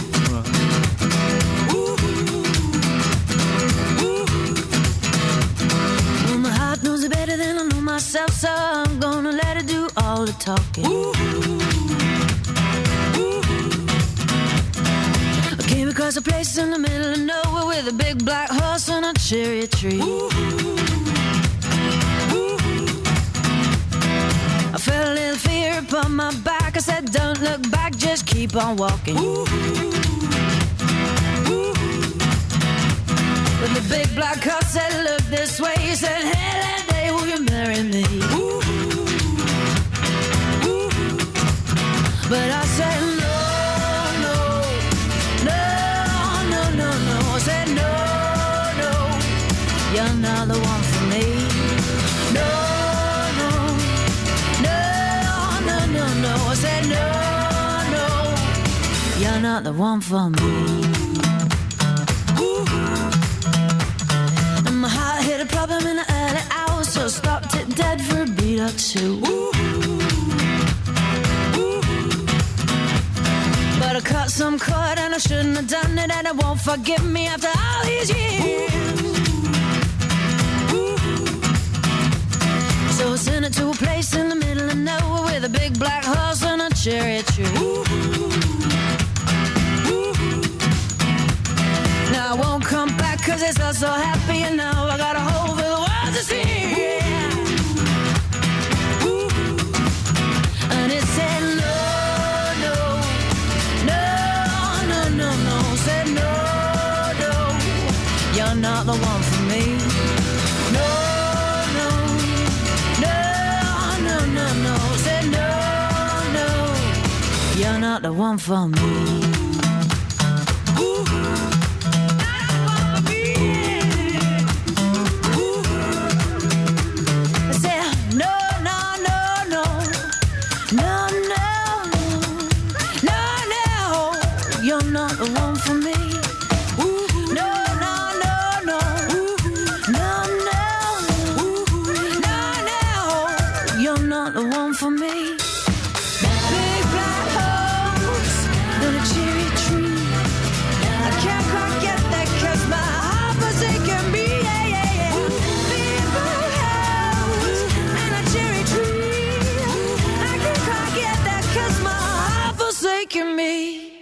Get your guitar out. You should definitely get your guitar out. I should get the guitar out. I should learn how to play it properly. I've been fingering mine while the wife's been away. Have you?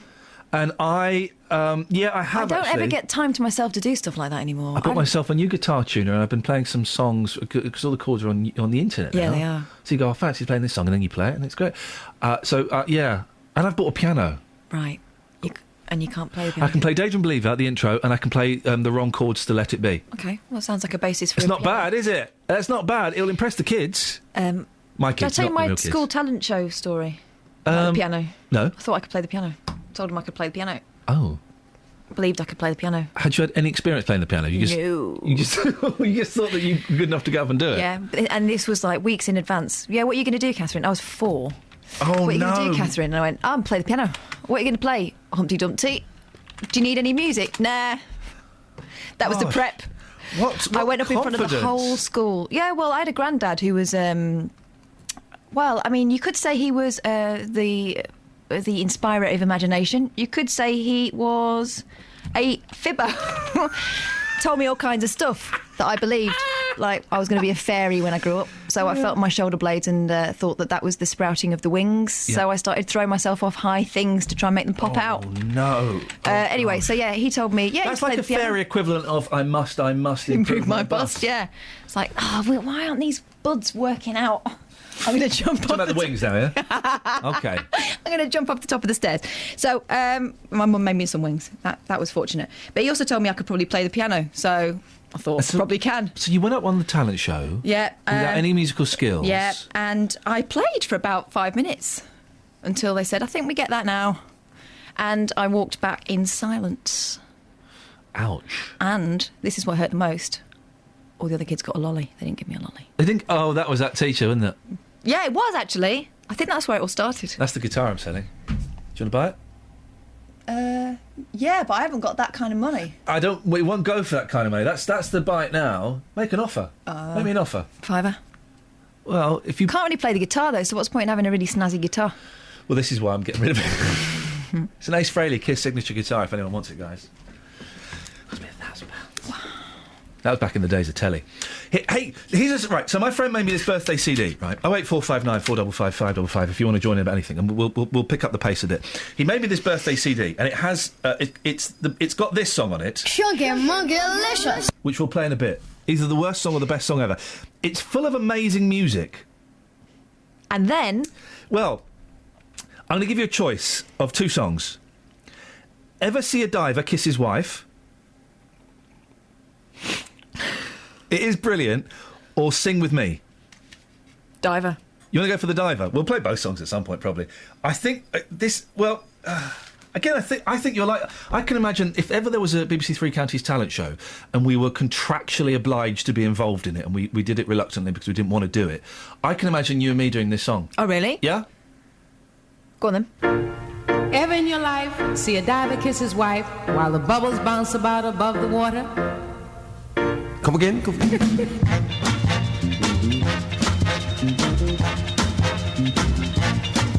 Did you ever in your life feel low? See a diver, kiss his wife, whoa. Way beneath the ocean in the kingdom of the sea while the bubbles bounce about above the water. No, I've never even in my life leave low, see no diver, no wife, no. Way beneath the ocean in the kingdom of the sea while the bubbles bounce above no water.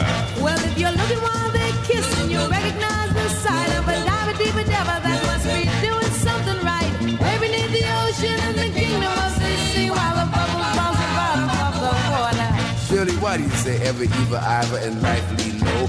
And diver, and when you say wife, you say we Why won't. not say ever, and life lead low? And diver, and wife, we whoa. Well, why are they kissing the ocean? In what kingdom of the sea? And why are bubbles bouncing about above the water?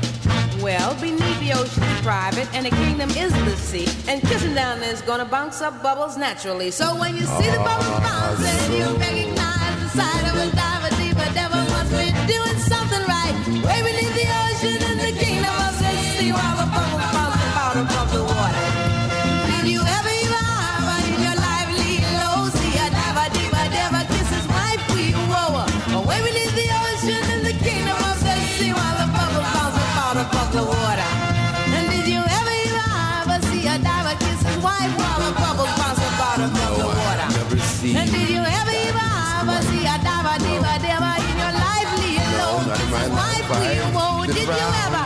They're around, but never have I Did you seen. ever? No, I'm afraid I haven't seen a diver's wife. Ever in your life see a diver kiss his wife while the bubbles bounce about above the water? No, that bubbles bounce. Did you ever? Just don't fit in. Did you ever? And did you ever? I've never. No, never? Never. Did you ever? Don't say no, never. Ever in your life see a diver kiss his wife? Did you ever in your life? No. Travel news for beds, cards and bugs. BBC Three Counties Radio. Cambridge Road in Letchworth still has temporary traffic lights around Woolsworth Road, and Stewart Street in Luton has ongoing water main work, so one lane is closed at King Street. Great Western Street in Aylesbury's closed. That's for ongoing works between Walton Street and Firage Road, and the A421 in Buckingham. More works around London Road. Still no issues to report on the train so far this morning. Charlotte Freeman, BBC Three Counties Radio. Across beds, hearts and bugs. This is BBC Three Counties Radio.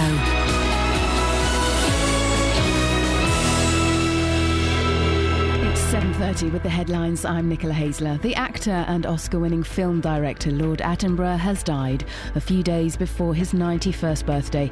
Richard Attenborough's first screen role was in 1942. He turned to directing and achieved international success with Gandhi, A Chorus Line and Shadowlands. Doctors at a hospital in North London have begun treating a British nurse who caught the Ebola virus in Sierra Leone. He's been named as 29-year-old William Pooley. Mr. Pooley volunteered to go to West Africa to care for victims of Ebola. He was flown to Britain yesterday by the RAF. Police are renewing their appeal for witnesses to an assault on a doorman in Hertford. James Darragh from Edmonton was struck in the face in the entrance to a bar on Bull Plain shortly after midnight on Saturday morning. And the strongest earthquake to hit Northern California in a quarter of a century has caused widespread damage and injured more than 100 people, some of them seriously. The quake, with a magnitude of 6, hit 50 miles northeast of San Francisco. Three Counties Sports. BBC Three Counties Radio. Hertfordshire's Lewis Hamilton says his Mercedes teammate Nico Rosberg has admitted to deliberately crashing into him during the Belgian Formula One Grand Prix. Hamilton was forced out of the race after Rosberg collided with him. The German driver went on to finish second behind Milton Keynes Red Bull's Daniel Ricciardo and says the incident proved costly for both he and his teammate. Definitely a bad thing for the team, that we touched and Lewis was out, and it also cost me the win today, so that's definitely not good, yeah. Red Bull's Daniel Ricciardo now leads the championship by 29 points. Manchester United are still looking for their first league victory under new manager Louis van Gaal after a 1-1 draw at Sunderland in the Premier League yesterday. Tottenham are the early leaders of the Premier League after beating Queen's Park Rangers 4-0 at White Hart Lane. In yesterday's other match, Hull City and Stoke City drew 1-1. This evening, champions Manchester City host Liverpool at 8 p.m. MK Dons play the biggest game in their 10-year history tomorrow night as Manchester United are their opponents in the League Cup second round. It will be a full house at Stadium MK with more than 29,000 tickets sold. Dons manager Carl Robinson says it'll be a magical moment for club chairman Pete Winkleman. For the chairman and also his wife Bernie, who's been with them right the way through all this turbulent times and exciting times, the two of them have really stood strong, and I think the two of them will be very, very pleased when they walk in the stadium on Tuesday evening. And there's plenty of local non-league football today in Conference South. Hemel Hempstead host Concord Rangers. Bishop Stortford are at home to Chelmsford. St Albans go to Eastbourne and Borehamwood visit Sutton. In the Southern League Premier Division, there are local derbies as Arlesleigh host Hitchin and Dunstable face Biggleswade Town. Elsewhere, Burnham are at home to Hungerford and Chesham visit Slough. Your next bulletin in half an hour. Call 08459 455 555. Morning. BBC Three Counties Radio. Thank you, Nicola. So let's just establish who, what, where, why, when, and indeed how. I'm Iain Lee. I'm not. I'm Catherine Boyle. And, Oh, hello. Sorry, I'm Alice Glossop. there we go. Alice is the producer of the show. It's the Kath and Ian Bank Holiday Bants Bunchun Bonanza. I just like to say I featuring didn't- Alice Glossop. I didn't Alice. name it. No, you producing it, so Yeah, you're... I didn't name it. And how many... By the way, you can call in about anything you want. Join in, you can have a pop, you can play the... beat the intro. This is the intro. Could anyone guess what this song is? Delicious. Anyone can guess that. I'll play it again because I missed the start there. That was my fault. I apologise for playing Beat the Intro Chunky delicious. on today's Better Music Mix. But what was the year? But you are producing. Yeah. And how are the phone calls going this morning? I've had 2. 3 if you count one from upstairs. Oh, dear. What did upstairs want? I just said that weather's coming with the news today and not from the weather hub. Okay, you could have made up something fun. 08459 455 555. They said they really wanted to know the rest of the song. Do you mean the rest of this song? Chunky delicious. I'm so excited. It's coming up. It's coming up in a little bit, I promise. It's What a you got very for us? exciting song. There's Breakfast. There's breakfast. You can get breakfast in a pie. Oh, I love a pie. Look at that pie. Yeah, pies are a northern thing, really, aren't they? We don't really get pies down south, and I regret that. I wanted a meat and tater pie when I was pregnant, and I sent my husband to the chippy. That's where you get pies from, right? Pucker pies. They looked at him like he was asking for a lobster. Yeah. It's the one good thing you lot have got going for you is pies. Yeah, and I'm talking about... And your earthy attitude. Thanks. You're welcome. What I like about the meat and potato pie from the chippy up north is that it's grey inside, and it's mostly potato, and I don't really know what the meat is. You get it with gravy. Wow. But that's not the pie that you've got there. No, but... It's trying to focus you again. I'm sorry, you got me talking about pies. You can get a pie with a full English in it in Scotland. All the irony. Hang on a minute, that's a bit racist. Full English in Scotland, they won't be... Anyway, go on. I'm calling it that. It's £1.50. Oh, bargain. Crammed full of bacon, sausage, black pudding and beans with a fried egg on top. All the meat's like sticking out the sides. Oh, yeah. Isn't it good? It looks like a Desperate Dan pie. Cow pie with the horns. Yeah, it's... Oh. I would have... 600 and 800 calories, somewhere between there it is. I could eat 2 of those right now. Oh, yeah, I could. Alice, could you go up to Dundee for us? Yeah. That comes in producer's role, right? Oh. She's sounding friendly, but I think... Tell me if I got this right. I think she's being sarcastic. She is a bit, yeah. You're being sarcastic? No. We should be doing it then as well. Bit. Oh, gosh, I don't like that. That's the producer's role, though. Yeah, I suppose so. That's what I normally do. Yeah. I want to do it now. You doing it now? Yeah. I can't tell. Right. So, yeah, there's that pie. The Mail's covering it like it's not a good thing. Listen, I hate all this, these things are bad for you, these things it's all about choice, right? If I choose to go and stuff my face with a breakfast in a pie, then that's my choice. They don't know. You might be, you might have been jogging all morning. Yeah, exactly. I'm like, I might be like Mo Farah. No, not really irritating and past his sell-by date. Oh, no. Have you seen these? Mo Farah's doing an advert for something. Yeah, I know. Sports people acting. He's not really active, but you can tell he's reading. It's the only good actor I've ever seen. Here we go. I like Quorn. Quorn is good. It made me win a race. The only good actor who was a sports person. And by the way, I was away last week. I missed Iain Botham. I wish I had. Yeah, I missed all of that. Still burnt onto my eyeballs. Wowzers. You what? Anyway, got to be so careful. People have got their pens out. No, the only good actor I've ever seen as a sportsman is the American wrestler Rowdy Roddy Piper. Oh. He was in a film about aliens taking over the world called They Live. What other sports person do you know has gone on to successful acting? You said sports person. Yeah. He's a wrestler. Yeah, sports. No, acting. No, come on, mate. Come on. Come on, mate. No, you come. Oh, go Alice has got one. Space Jam.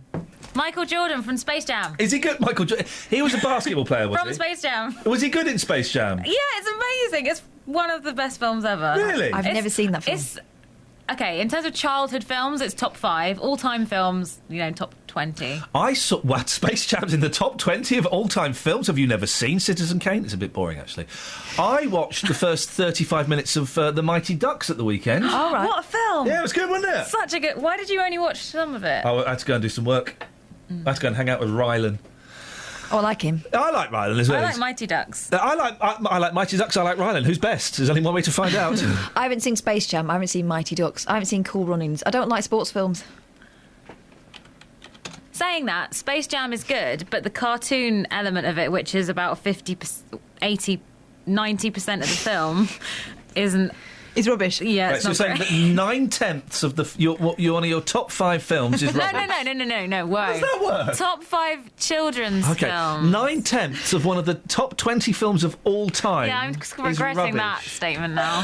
Flippin' heck. Well, I'm trying to think. There must be other sports people that have acted. There must be. Oh wait, 459 455 555. If you wish to join in this conundrum. Oh, I've got one. Go on. O.J. Simpson. He was good in that courtroom, wasn't he? No, but wasn't he a sports person before? He was a sports person before. He was a good actor. What did he play? Baseball? American football, wasn't it? Was it? I think so, yeah. He was an American footballer. Oh, Kareem Abdul-Jabbar. Guys, he's 7'3". He was a basketball player and he's in Game of Death with Bruce Lee, who's 5'3". Who wins? Well, Bruce Lee beats him up, isn't it? He does kung fu. I found a website with it about this. Oh, yeah, go on. That'll encourage people to call in. Now you've got the answers.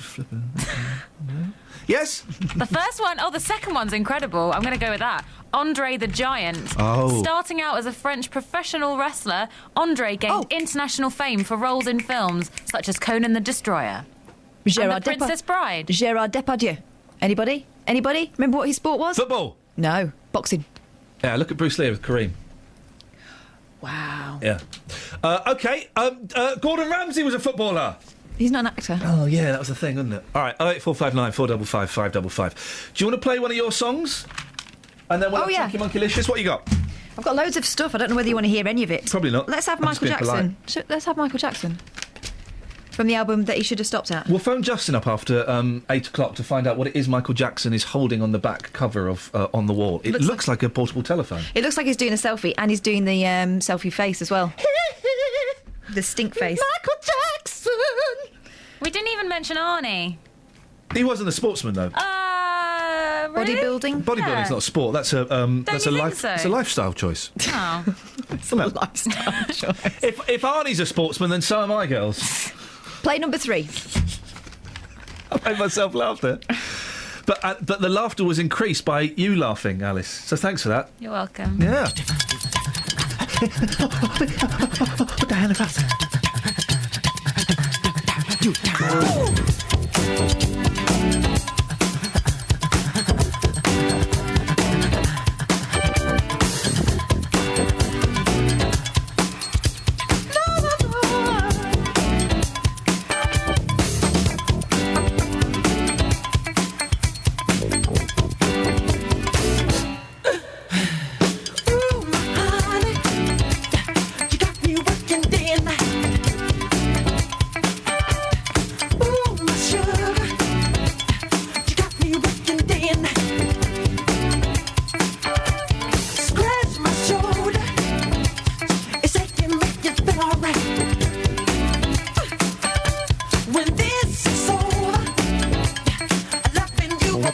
tonight.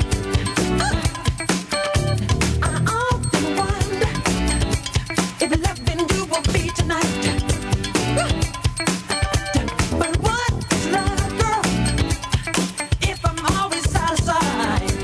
Ooh, that's what got me working day and night, and I'll be working from sun up to midnight.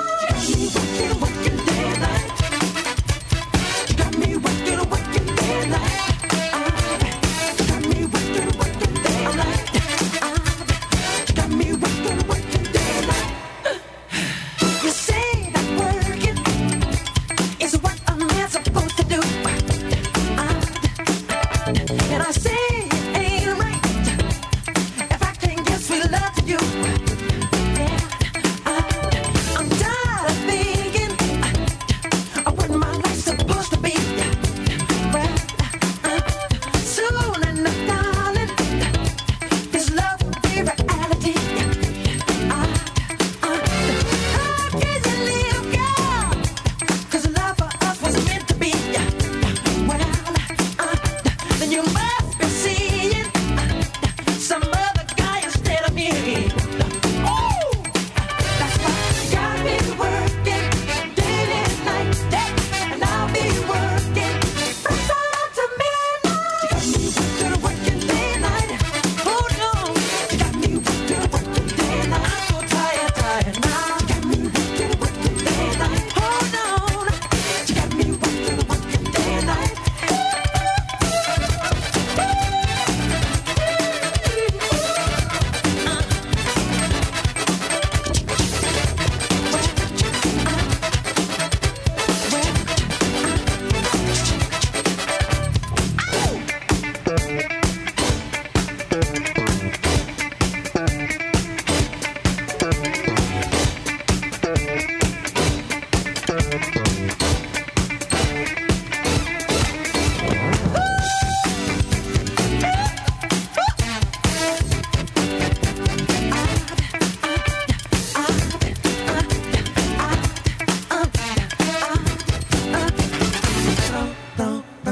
You see that working is what a man's supposed to do,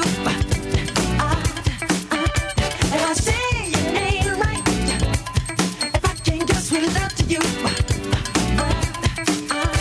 How can you live, girl? 'Cause love for us was meant to be.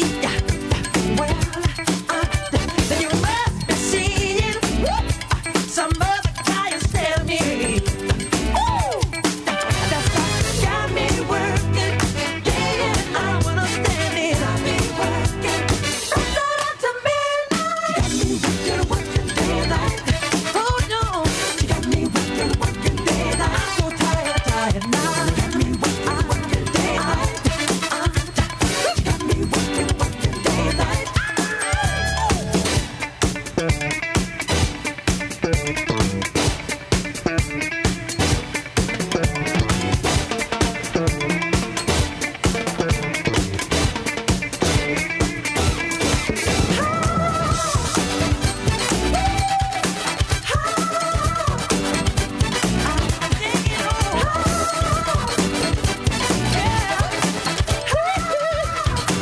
Everyone does that, and hang on, is it? Everyone does that, and it sounds rubbish, doesn't it?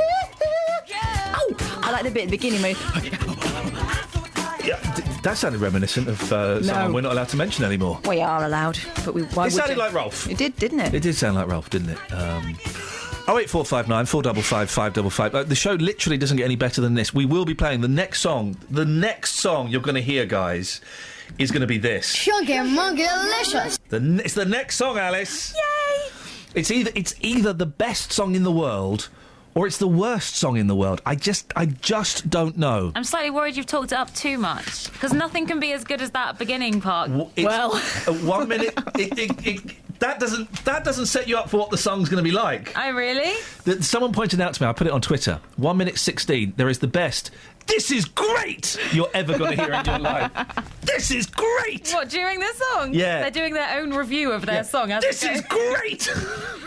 Just in case you weren't sure.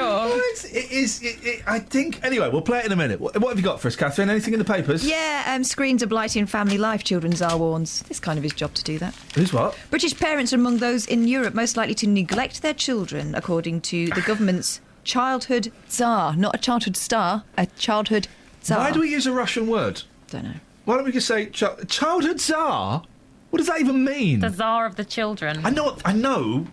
No, but Sorry, I'm saying, I'm agreeing. What does it mean to be a Tsar of the children? You rule them? Tsar of the children sounds vaguely fascist, but it's not even about the children. It's about childhood. Yeah. So it's not even. It's childhood, not children. There is a difference. I just couldn't verbalise it today. Yeah. And why do they just say advisor rather than Tsar? So what's he saying then? You're not allowed to watch mobile phones? He's saying that jog on, fella. he bemoaned the decline in time spent talking around the dinner table. Oh, grandad. All right, yeah, And no one said that before, have they? Parents are letting screens take over from family time. Oh, claimed the chief executive of the Mothers Union. The what? Are you a member of that? Reg Bailey. How's he allowed to be in that? There's a Mothers Union and it's run by a fella? Called Reg. I mean, he's got the right... I mean, I'm not sexist. You're all But right. the Mothers Union should be. Sexist. Sorry, just understood. The Mothers Union should be, shouldn't it? What's he doing telling him what's what? The Mothers Union should be sexy. No, sexist. It should be for mothers. I'm so confused now. What's his name, Reg? Reg, I'm going to go on strike. I'm going to go on strike, Reg, because my husband's getting on my nerves. Yeah, love, you do that. I don't think it's that kind of union. Yeah, love, you do that. Right, we're bringing all the mums out together. Don't worry, Doris. All the mums are going to come out on strike. We're all on strike, right? We've got Reg from the Mothers Union on the line now. Reg, why are you bringing the mums out on strike? Because Doris has been treated right badly by her husband. He wouldn't put the dishwasher tablets in. He's been washing it without putting the salt. He used the last piece of bread and didn't tell her that there was none left for the toast in the morning. Shall we do it? What? The song. Yeah. Shall we? Right, this is my friend Simon. He made me a birthday CD. I didn't listen to it on my birthday. I only opened my birthday presents last week. I understand why. Sorry? I understand why. Because I had my birthday presents left for me and I was in the house on my own. I thought, I'm not opening them more on my own. What's the point in that? Well, I did end up opening them on my own. Rubbish, isn't it? Yeah. Should have brought them in. But I opened up last week, so 2 months after my birthday. Don't feel sorry for me. I was in a dark place. I'm in a grey place now. Anyway, all of this CD is full of awesome songs. And then there's this song, Allegra, singing a song called Chunky Monkey. Now, it's either the best song in the world or it's the worst song. Oh, yes. It's what would happen if you gave my kids a microphone. 084, I do need your thoughts on this. 08459 455 555. Ellis, you ready? Yep, Here so we go. ready. Here we go. Chunky Monkey Delicious.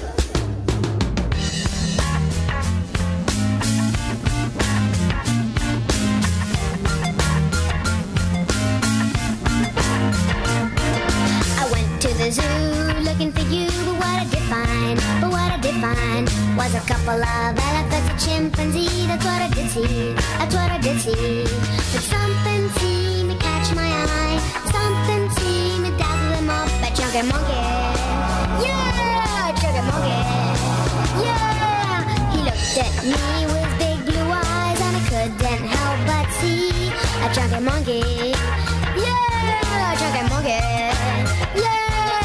His brown fur was so soft and clean, he walked just like a chimpanzee. That Chunky Monkey, yeah, that Chunky Monkey, yeah.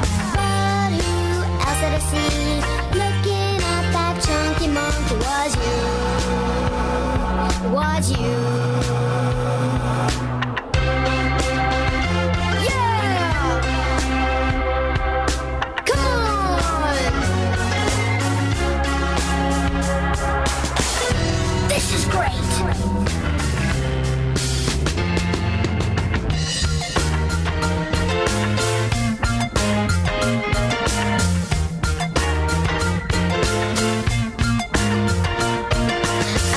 The zoo looking for you, but what I did find was a couple of elephants, a chimpanzee. That's what I did see.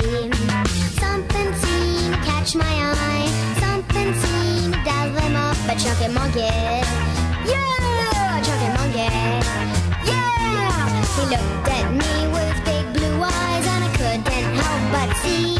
A chunky monkey. Yeah, a chunky monkey. Yeah. His brown fur so soft and clean. He walked just like a chimpanzee. That chunky monkey. Yeah, that chunky monkey. Yeah. But who else did I see? Looking at that chunky monkey was you. Was you. Was you. Was you. Yeah.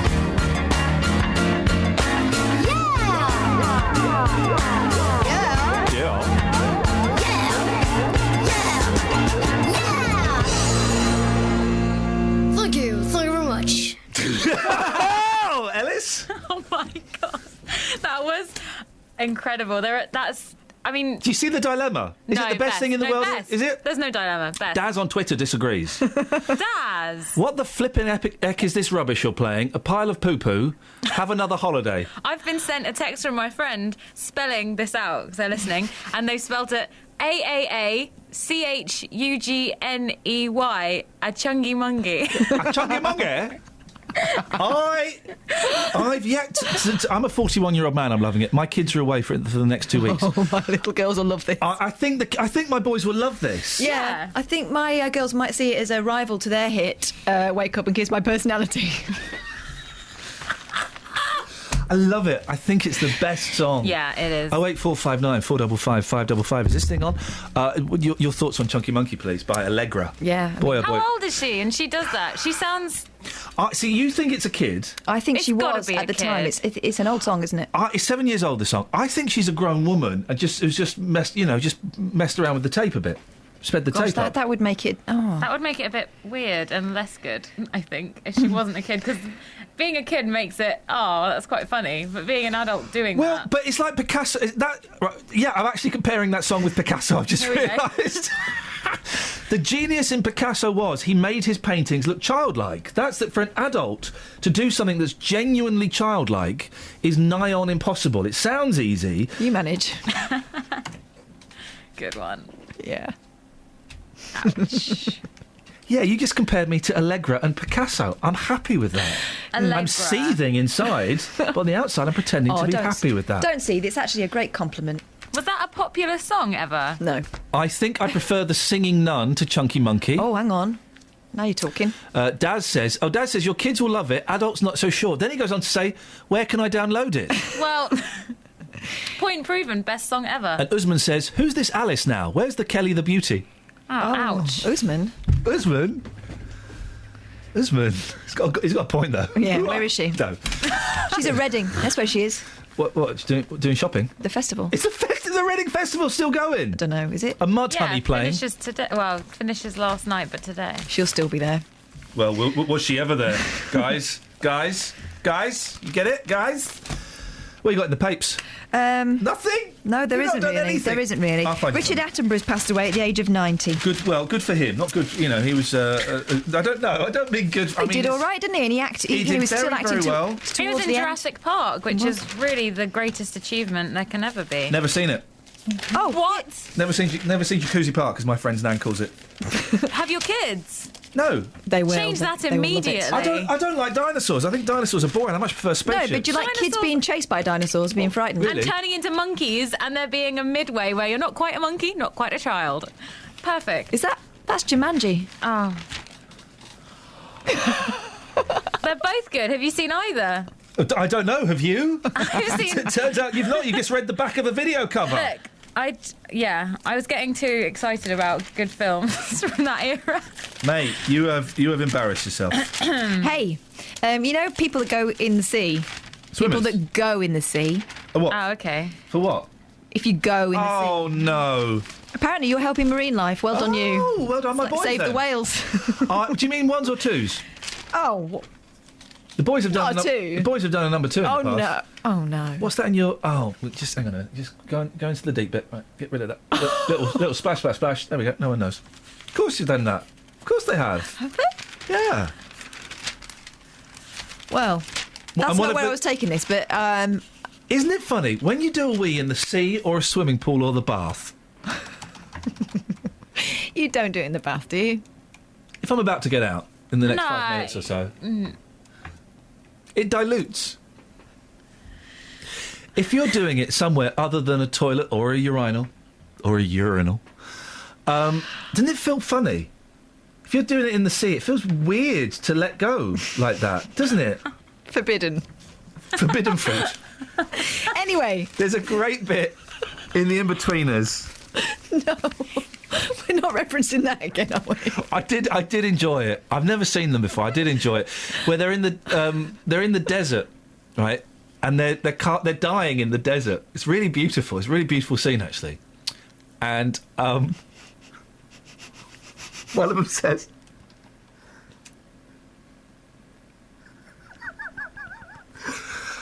they're dying, right, of dehydration. Okay.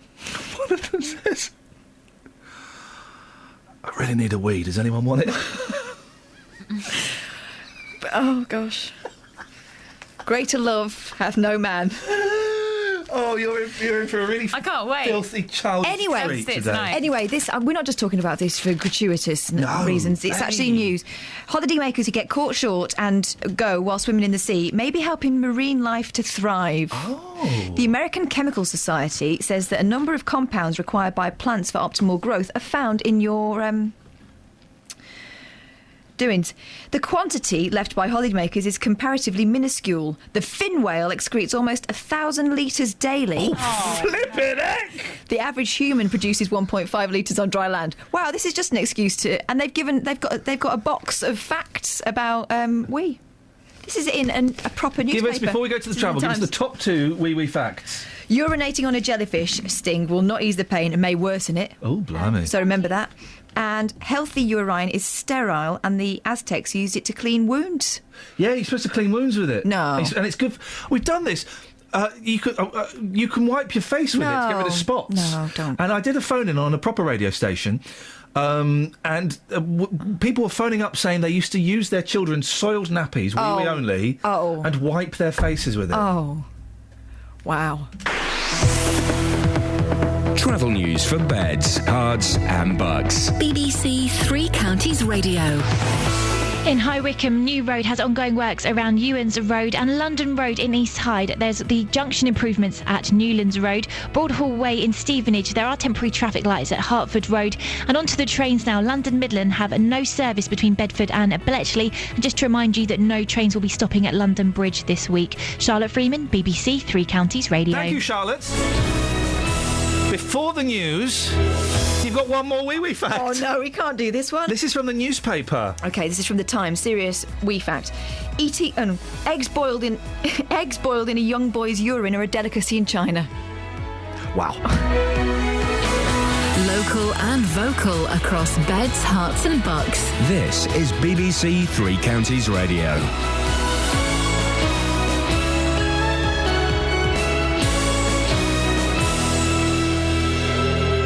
It's 8 o'clock. I'm Nicola Hazeler. The headlines. The actor and director Lord Attenborough has died. Doctors in London are treating a British nurse with Ebola. And the Luton home of an 80-year-old woman with dementia has been broken into. BBC Three Counties Radio. Tributes are being paid to the actor and film director Lord Attenborough, who's died at the age of 90. His film roles included Brighton Rock, The Great Escape and Jurassic Park. When he turned to directing, he won an international reputation and many awards for films such as Gandhi and Cry Freedom. Our arts editor Will Gompert says he was a hugely significant figure. Not only was his career incredibly long, it was extremely diverse. He was a superb actor. I mean, everybody who's ever watched Brighton Rock will remember him as Pinky, and then, of course, in The Great Escape. But, of course, he was so involved in life beyond films and television and acting. He made a contribution to the whole of British life. He had something to say, something to give, enormous warmth and energy and compassion. A British man infected with Ebola in Sierra Leone has arrived back in the UK on a specially adapted RAF plane. The healthcare worker who'd been looking after people infected with the disease is being treated in an isolation unit at the Royal Free Hospital in North London.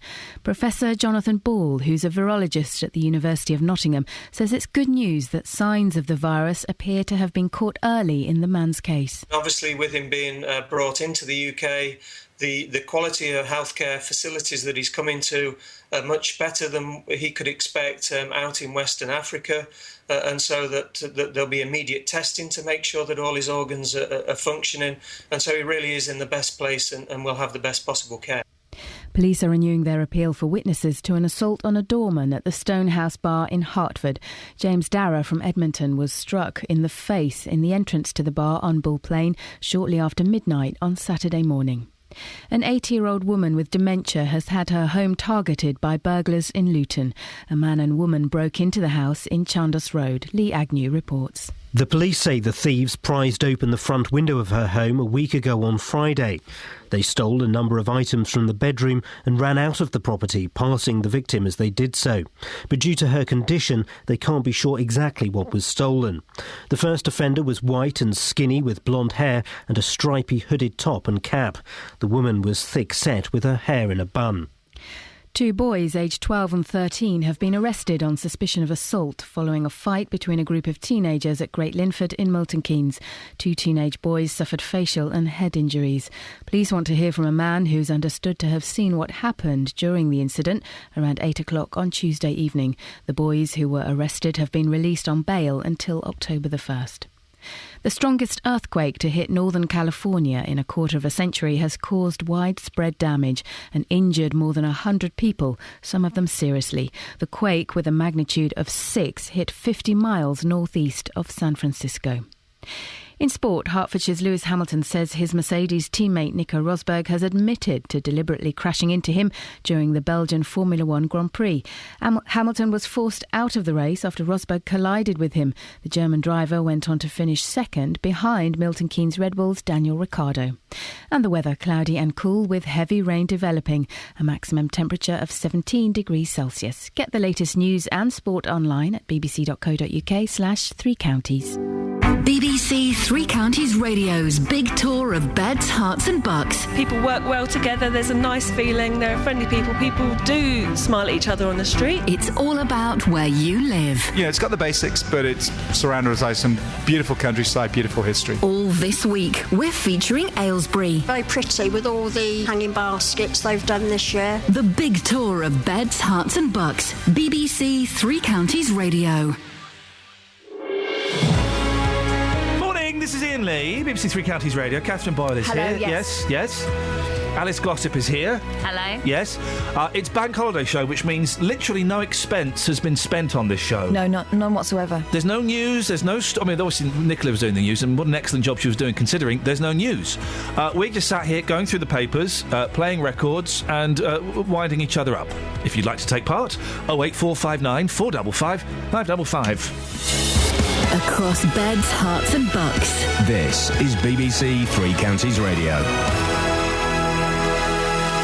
Piano news. Oh, yeah. Oh. A piano installed at Brighton railway station was moved. Why am I echoing? Oh, no, it's the kettle. What kettle? It's the sound effect of a kettle. We haven't got a kettle in the studio. That's against the rules. Good sound effect of the kettle, Alice. You're welcome. She's great at finding sound effects of kettles. And trains. Woo-woo. See? There we go. Piano installed at Brighton railway station was moved after staff complained that players' enthusiasm meant that they couldn't hear announcements. The piano, which is available for anyone to play, has been relocated away from the ticket barriers. Oh. Nick Bright, 39, of Brighton said, "I'm surprised it caused too much noise. You can barely hear announcements anyway." This is brilliant they're doing that. They had one, I don't know if they still got it at St Pancras. Sorry? Don't know what she's laughing at. I'm saying you can barely hear them anyway. That's exactly how he said it. Are you Northern? Yeah, I've been hiding it all this time. Okay, well, just good, great click. It's almost like we've got a real kettle in here. We haven't, though. Not allowed. They had one at St Pancras, right? It's just this battered old piano, and people would go and play it. And I was there with my wife, and the guy playing it was so good, this young lad, that she thought it was a stunt. She thought it was like a flash mob kind of thing. And I said, no, I don't think. I think he's just turned up. And she wouldn't believe that he was just a real punter. And then when we came back a few days later, there was some drunk old man just battering away. And you said, "See." But it was great. People were just going up and playing the piano. It was wonderful. Would you dare to play it? Oh, I can't play it. Yeah, I know, but would you dare to have a go? Would you get up? Yeah, I reckon I can work it out. I can do this, kids. Yeah, I reckon I could work it out. No, if I could play it, then yeah, of course I would. What a wonderful thing. And people stood around watching and people were dancing. But the pressure. I used to have a keyboard and my dad used to say, play us a tune, Kate. Yeah. And I would always mess it up and I felt awful about it. And so, you know... But you're not a penis. I was a keyboardist. I learnt how to play it later Well, life. I'm getting a piano delivered Thursday or Friday, and I reckon by let's be practical. Next Wednesday, I'll be able to bash one out in the living room. Yeah. You just got to work out the keys. The wife's home on Friday. Right. So if I can't bash one out by then... Okay. You know, dry wipe markers? Draw the names of the notes on the keys. And you're home and dry, love. And wiped. Could you play the piano, Dennis? No. You got a cold, Dennis? No, I haven't got a cold. You got a sore throat? No. Are you in a box? No. You wearing breathing apparatus? No. Have you got a clothes peg on your nose? Breathing apparatus, yes. I'm breathing, yes. Yeah, he sounds poorly, doesn't he? This could be. He sounds all right. This could be the final days of Dennis. Oh, don't say that. You're in fine fettle, aren't you, Dennis? Yes. Final days. I have a large book of film stars going back right. I'm going to stop reading it because they're all dying faster than me. Well, what? I don't know what that means. Hang on. Anyway, what can we do? Dennis, can you think of any sports stars that became actors? No. Oh, yes. The footballer went to America. Was a bit of a rough footballer. Kevin Keegan. No. Cantona. No. Vinnie Jones. Yep. What a thoroughly unpleasant gentleman he is. Well, that's right. He made a good actor, didn't he? Well, he keeps going on about how he's a big actor and a big star. He's not. He's got, like, walk-on parts where he doesn't say anything. Well, and when I met him, he was horrible. Yeah, what, was it horrible to you, was he? It was horrible to me, and so was Gary Lineker, actually. Yeah, but that's not unusual, is it? You can't blame him for doing that. I mean, that's just you. What? Anyway, what can I do for you, Dennis? Nothing, I was just saying how nice it is to have you back. Professional, isn't it? Because last week it was dire. Oh, Justin, was he dire? Well, there was too much trouble and not enough fun. Was it? What do you mean trouble? Was he like fighting? Was he getting drunk and fighting listeners again? Some of the things he brought up were dire. I'm sorry, it was hard lines on the people. It was but in respect to Justin Dealey, who is a talent and a good friend, that would have been Catherine's responsibility as producer. So, Catherine, what went wrong last week? Don't you blame Catherine? She's lovely. She is lovely. She's wearing earrings today. Yeah. Which is nice, but it's her responsibility, Dennis. So let's go straight to her horse mouth. What went wrong last week? Well, no. Sugar. Wow. What happened last week? There was some news to do, and we have to do the news. And Justin does it in his own special way, and it's beautiful. Yeah, but you say he's bigger than you, and you daren't talk back to him. Justin? Yes. Yeah. He's bigger than all of us. Bigger than in terms of ego. Yeah. I mean, he tells you what to do, and you do it. Otherwise, you get thumped. Wow. You've been in those meetings? No, I've been to... Hey, listen to this, Dennis. Yes. Mark has just tweeted. Marcus? Mark has just tweeted. Best part of the show is Nicola on the news. She's got a nice voice, very calming for a wet Monday. The best part of the show? Fair dues, she is good. I mean, fair play, she's excellent. And this is very, very poor. So, actually, Mark, good point, well made. Dennis, anything else? No, that's fine. Ta-ta. Oh. Bless him, that's nice. Dennis. He'll phone up tomorrow to have a whinge. Yeah. Shall I play a Johnny Cash song? Yeah, go on. Which one? This one! Oh, no, hang on, I've muffed it up. Oh. I'm not very good at that. Which one? Shall I play a Johnny Cash song? This one? No.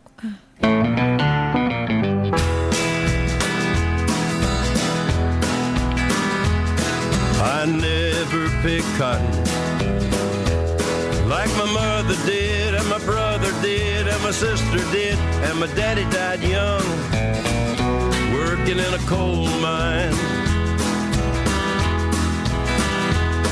When I was just a baby, too little for the cotton sack, I played in the dirt while the others worked till they couldn't straighten up their backs.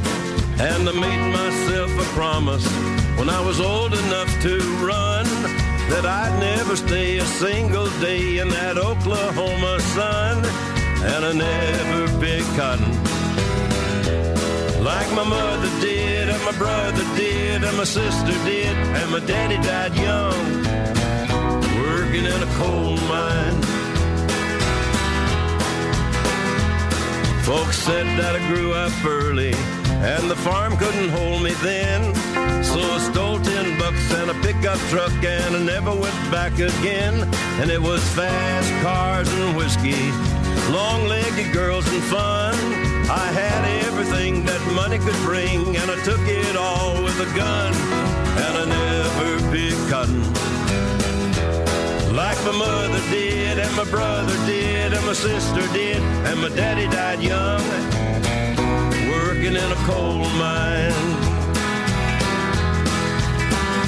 It was Saturday night in Memphis when a redneck grabbed my shirt, and he said, go back to your cotton sack. I left him lying in the dirt, and they'll take me in the morning to the gallows just outside. And in the time I've got, there ain't a hell of a lot I can look back on with pride.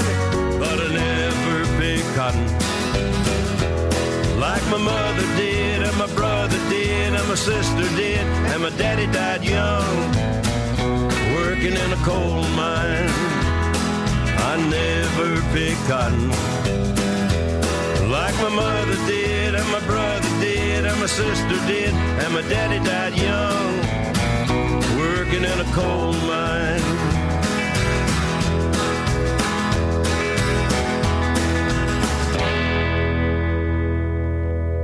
I say good luck to him. Good luck to him. Bit of Johnny Cash. I like that one. I'll bring you a Johnny Cash book in. I want to read a Johnny Cash book. Well, I'll bring you one in then. Can I read yours? You can't read it, but I'll bring it in and I'll show you what a Johnny Cash book looks like. Okay, thanks.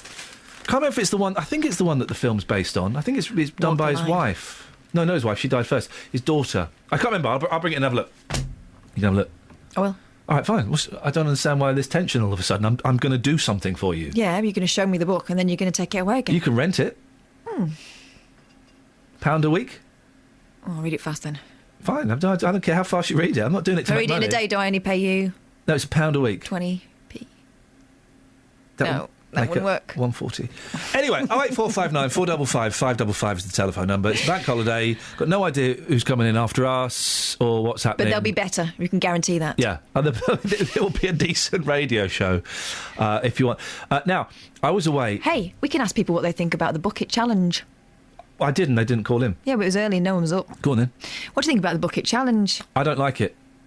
I think it's got a bit showy-offy. Call me now. 08459 455 555. I've been nominated. I'm not going to do it. I don't do stuff like that, really. Fun things.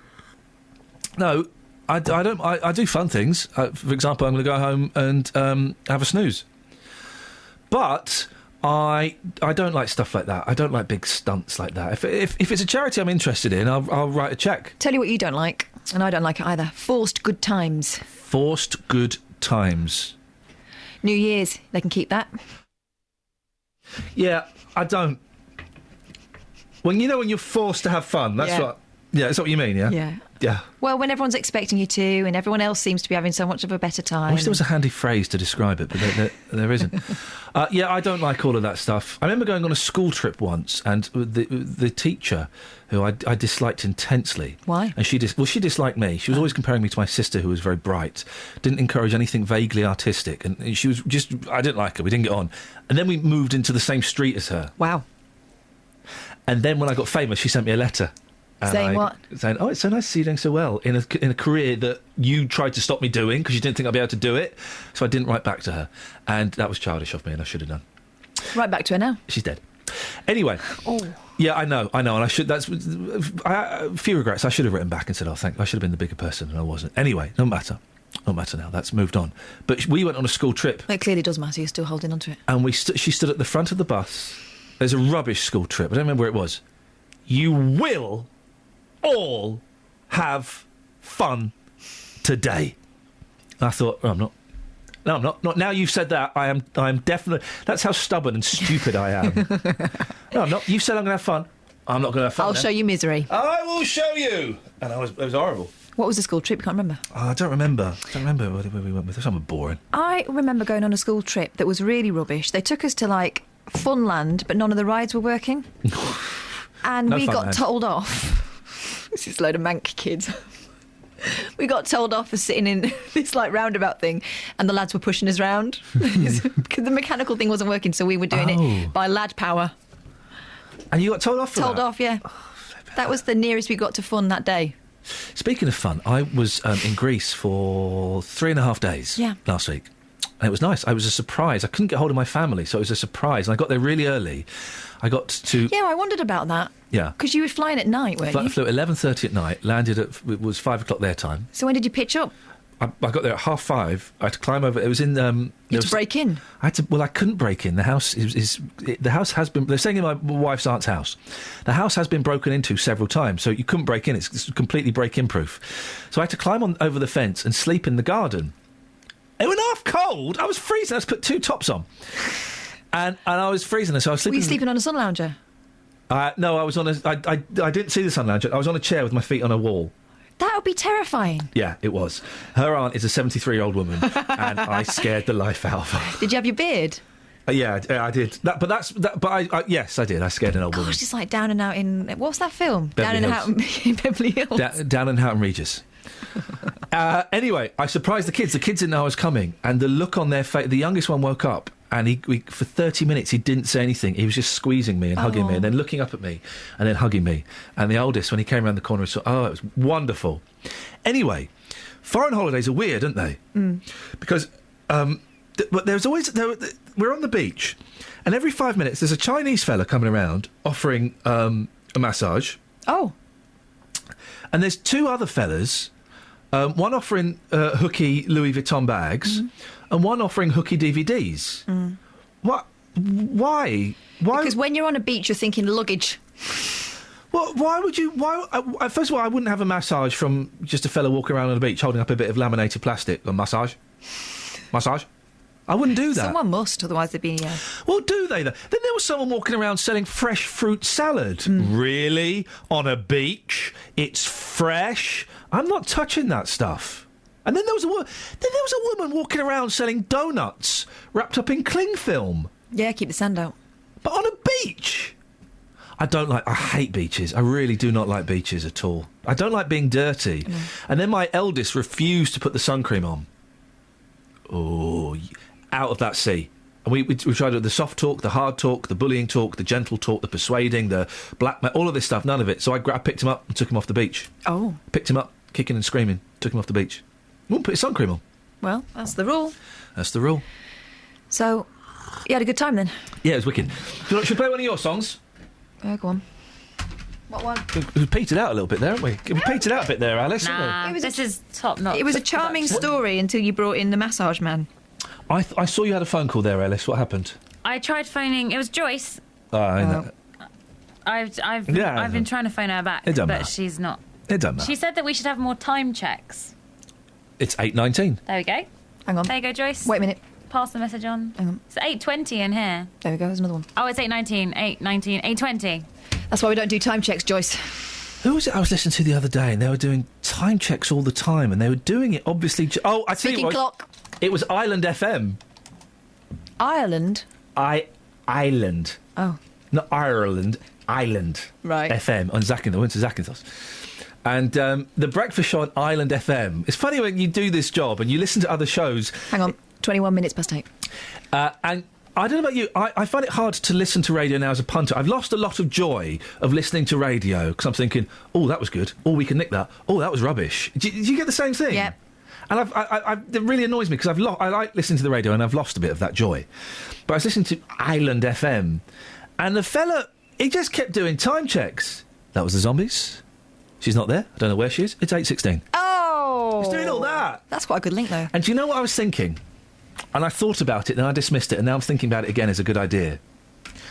One morning, and I need to talk to you about this. Yes. Talk to me about it now. We're talking. Got my attention.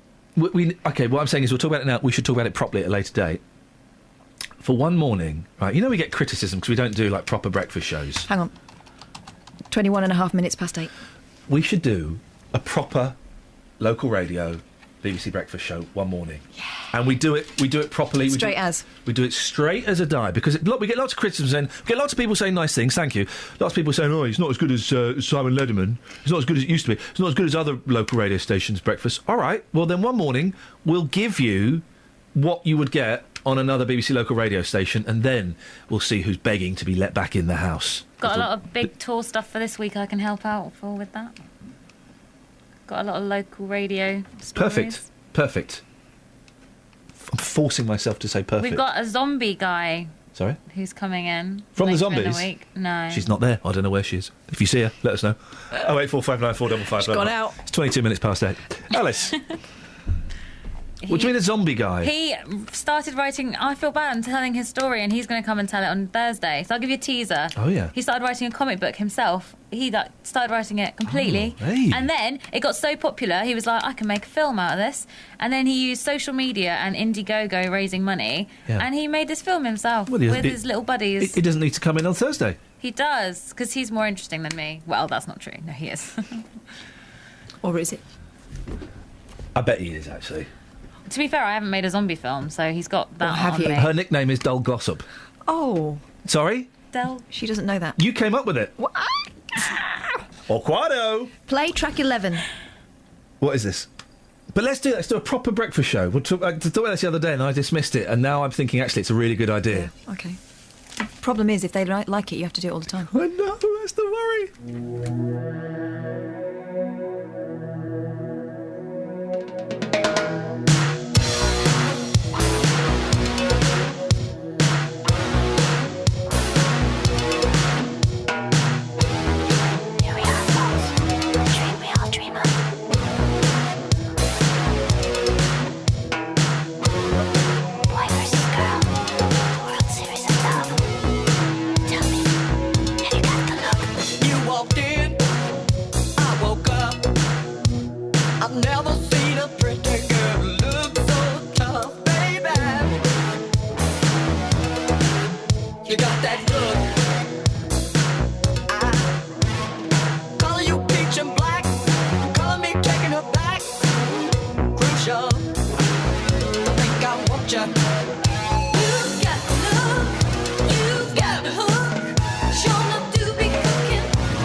Story that doesn't really fit with... Oh, Prince, will you pack it in? Yeah, he's showing off now, isn't he, with his guitar.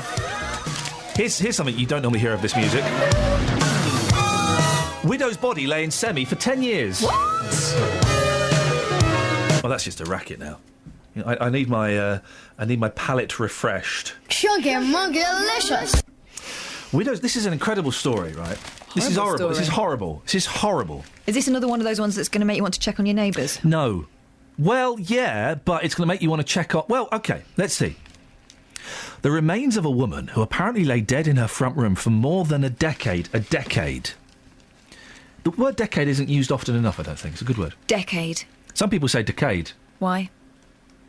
Were only discovered after the death of the son who shared her home. Oh.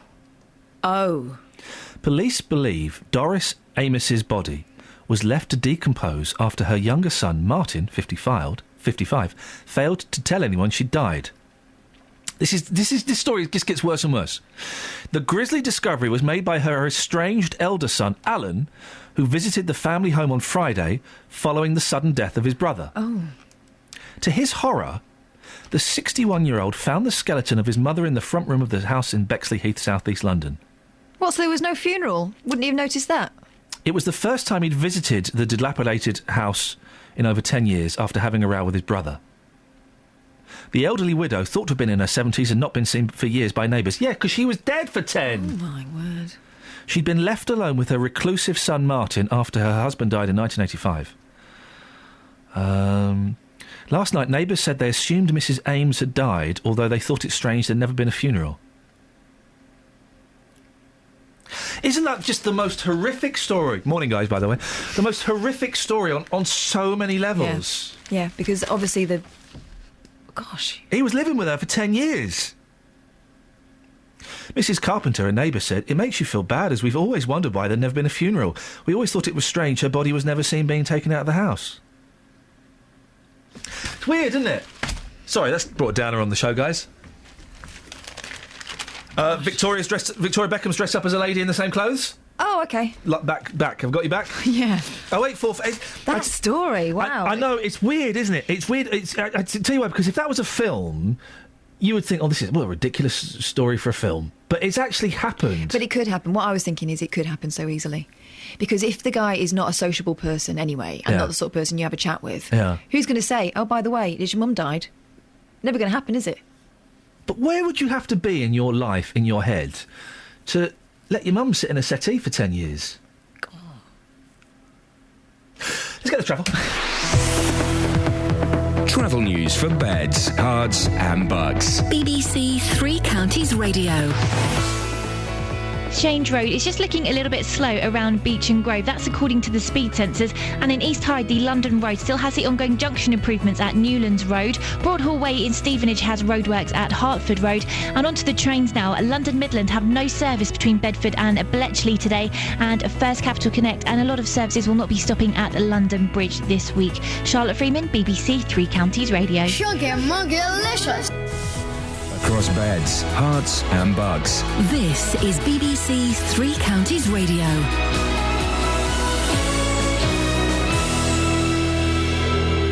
It's 8:30 with the headlines. I'm Nicola Hazler. The actor and Oscar-winning film director Lord Attenborough has died a few days before his 91st birthday.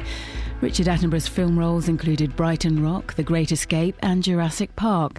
He turned to directing and achieved international success with Gandhi, A Chorus Line and Shadowlands. Doctors at a hospital in North London have begun treating a British nurse who caught the Ebola virus in Sierra Leone. He's been named as 29-year-old William Pooley. Mr. Pooley volunteered to go to West Africa to care for victims of Ebola. He was flown to Britain yesterday by the RAF. Police are renewing their appeal for witnesses to an assault on a doorman in Hertford. James Darragh from Edmonton was struck in the face in the entrance to a bar on Bull Plain shortly after midnight on Saturday morning. And the strongest earthquake to hit Northern California in a quarter of a century has caused widespread damage and injured more than 100 people, some of them seriously. The quake, with a magnitude of 6, hit 50 miles northeast of San Francisco. Three Counties Sports. BBC Three Counties Radio. Hertfordshire's Lewis Hamilton says his Mercedes teammate Nico Rosberg has admitted to deliberately crashing into him during the Belgian Formula One Grand Prix. The British driver was forced out of the race while Rosberg finished second to Milton Keynes Red Bull's Daniel Ricciardo, extending his championship lead to 29 points. After the race, the Mercedes team boss Toto Wolff was scathing in his assessment of the incident. Absolutely unacceptable. Absolutely unacceptable. Lap number 2 of a long race, a crash between two teammates. You know, we have often discussed that situation. It happened today. Andy Murray says he's in his best shape since winning Wimbledon last year as he prepares to begin his US Open tennis campaign later today in New York. Murray faces the Dutchman Robin Haas in the first round and said he's put his injury problems behind him after undergoing back surgery last year. I feel confident. I don't know whether more or less than the other ones, but physically I'm better prepared than I was for the other slams. But I got my best training block I've had since before Wimbledon last year done in Miami. Trained hard and I feel ready. Manchester United are still looking for their first league victory under new manager Louis van Gaal after a 1-1 draw at Sunderland yesterday. Van Gaal has refused to be drawn on speculation that the club are close to signing winger Angel Di Maria from Real Madrid for a British record transfer fee of around £65 million. Tottenham are the early leaders of the Premier League after beating QPR 4-0 at White Hart Lane. In yesterday's other match, Hull City and Stoke City drew 1-1. This evening, champions Manchester City host Liverpool at 8. And MK Dons play the biggest game in their 10-year history tomorrow night as Manchester United are their opponents in the League Cup second round. It will be a full house at Stadium MK with more than 29,000 tickets sold. Dons manager Carl Robinson says it'll be a magical moment for club chairman Pete Winkleman. For the chairman and also his wife Bernie, who's been with him right the way through all this turbulent times and exciting times, the two of them have really stood strong, and I think the two of them will be very, very pleased when they walk in the stadium on Tuesday evening. BBC Three Counties News. Your next bulletin is at 9. Call 08459 455 555. BBC Three Counties Radio. Usman's tweeted again. Your show is the best show I've ever heard. Don't worry about the Hatters.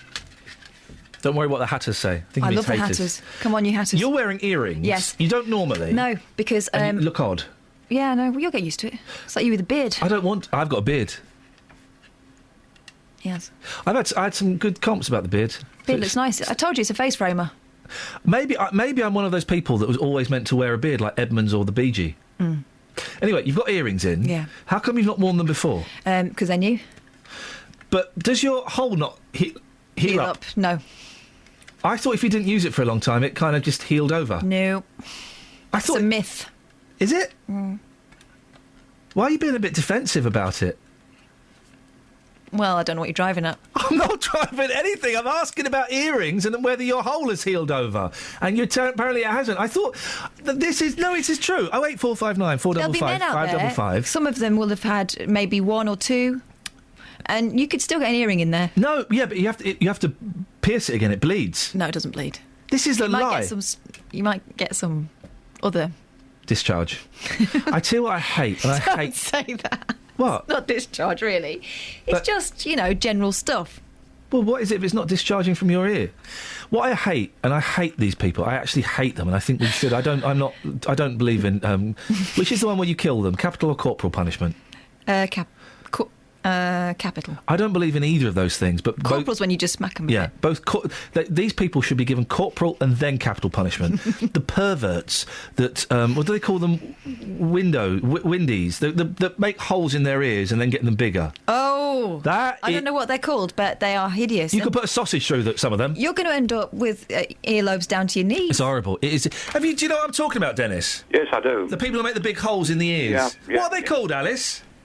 I don't know, do they just call them stretchers or something? That's the thing. Oh, wait, no, you carry people away. Yeah. Don't they call them like hole men? Yeah. Holers. Yeah. Holy moly. Sausages. I don't know what they call them. It's disgusting, Probably Dennis. sausages. Hanging is too good for them. What? Which is the one where it's bad for them? Anyway, it's wrong. Kill them. Don't kill them. Kill them. No. Dennis, what do you want? I was going to say, if you're going to change this programme to a popular programme, please. I should say they're not the words he used first time. The morning you do it, will you please ring me first, so I will not put the radio on. You've never made me laugh before, Dennis. Well, that's all right, but I'm just saying, please don't do it. Incidentally, this chap who kept his mother dead. Oh, that was Norman Bates, wasn't it? It was Norman Bates, wasn't it? Psycho. Yes, exactly. Thank you. Psycho's a strange that didn't film. end well, did it? No, not for anybody. No. Not for. What's great about Psycho, and it's not a very good film, I don't think, is that the first 45 minutes are about that blonde woman, Yeah. and you think that that's what the film's about, and And it's she not. was the big star as well. Yeah. And so the shock when she gets bumped off. Yeah, and it's not about her. Maybe the first 35 minutes, but it's not a very good film. Hitchcock's films aren't very good. The only one that's very good is the one of his later ones in London, and it's got that man who strangles women and goes, "Lovely, lovely." Oh. Yeah, that's really good. I can't remember what it's called. The rest are rubbish. The Birds is rubbish. Vertigo is rubbish. The one with the man in the wheelchair taking photographs is rubbish. Rear Window. Yeah, it's all rubbish. No. Hitchcock could not make a film to save his life. But he did. Well, he made film. Successfully. Yeah, okay. Let me do that again. Hitchcock could not make a film that I liked to save his life, apart from the one where the man, I think it's Peter van der Valk, says, "Lovely, Stop saying that. lovely." It's a good film. What is that? Anyone know what that film's called? Do you know what it's called, Ellis? No. Lovely. Lovely. It's a good film. I tell you why it's good, because it's London in about 1970. It's all old London. I love films where it's kind of old, but not really old London. And that's... Here endeth the film review. Do you like films where it's so old-fashioned that the ladies talk like that? I do. I came up from London with a party of schoolchildren. I appear to have lost them. That's a line from a film. I can't remember what the film is. Anyway, it's a boring story. Okay, thank Well, you. I'm learning something. What the story was? It's a film starring a conductor. It's a black and white film starring a conductor. I came up with from London with a party of children. I appear to have lost them, she says. And I remember saying, "That woman is beautiful." Like 1942, I remember saying, "That woman is beautiful." And my mate went, "Oh, she looks like your girlfriend." And she looked exactly like my girlfriend at the time. Oh. She was beautiful. Was she black and white? At all times?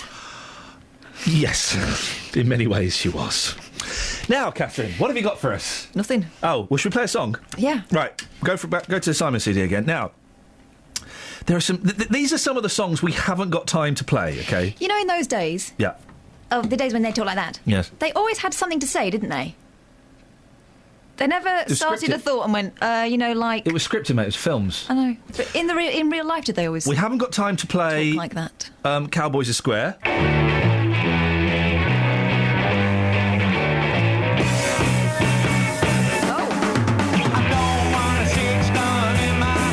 We haven't got time to play that. Do you know what my impression of that was? Yeah. Lads in a garage. Yeah, When yeah, the yeah. singing came in, Yeah. and it definitely was. We haven't got time to play the Do you like the Apples in stereo? Don't know.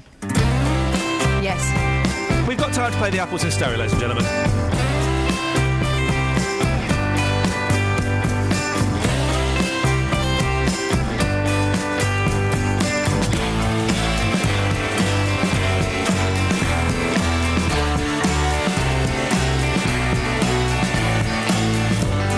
Saturday you woke me up from a dream, torn out of the pages of a magazine.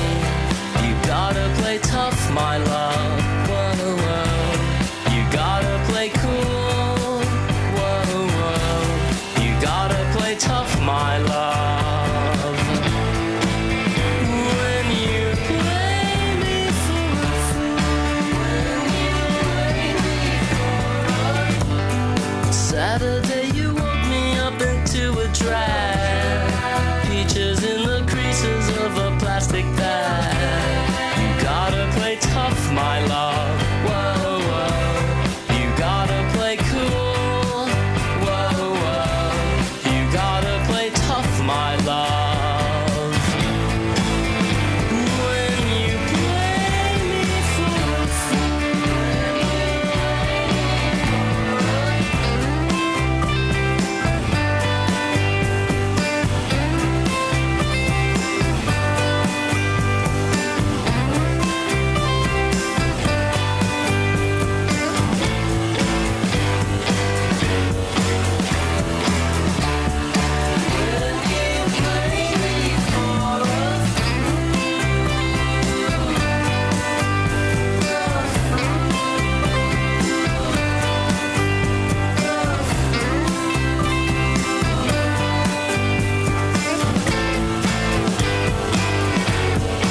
wake up. Don't you know it takes a little time to wake up? You gotta play tough, my love. Whoa, whoa. You gotta play cool. Whoa, whoa. You gotta play tough, my love. When you play me for a fool, you gotta play tough, my love. Whoa, whoa. You gotta play cool. Whoa, whoa. You gotta play tough, my love. When you play me for a fool, for a fool.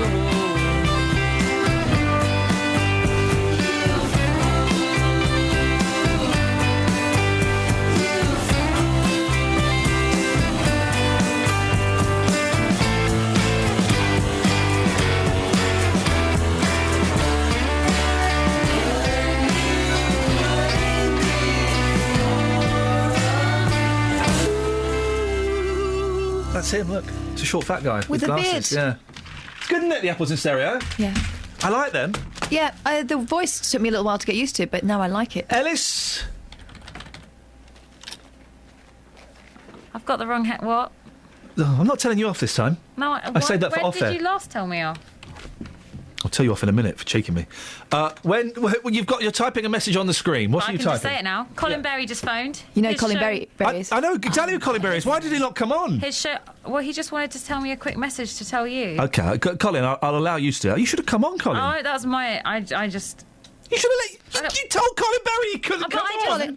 Colin, give us a Dave, ring. Dave from Luton phoned, and there's someone calling now. probably So I'm Colin. gonna answer. Yeah, probably Colin going, why did you not let me go on the radio? Doesn't talk like that. I know, that's his real voice. His real voice is that. It's the beautiful, charming thing. Oh, about he's brilliant. I cannot believe Ellis would not allow Colin Berry him. to No, come what's she on. got against Colin? I mean, I know she badmouths him around the studio Well, and I stuff know. and at the offices, but I thought that was a joke. Some of that but- stuff's quite uncalled for. Some of it. I mean, really, you've got to be so careful throwing allegations around. Colin Berry, listen, phone up. I apologise for my my portcullis that was not opened for you. I'd love a imagine having a portcullis at home. They used to sharpen those. Did they really? Yeah, I've been watching Horrible Histories. The olden days were nuts. Yeah, fun, Yeah, scary, yeah. smelly. Oh, hang on, we've got Colin Berry on the line. We've got Colin. Morning, Colin. Colin. Hello? Colin Berry. No, I'm not Colin Berry. Yes. What are you doing a voice for, Colin?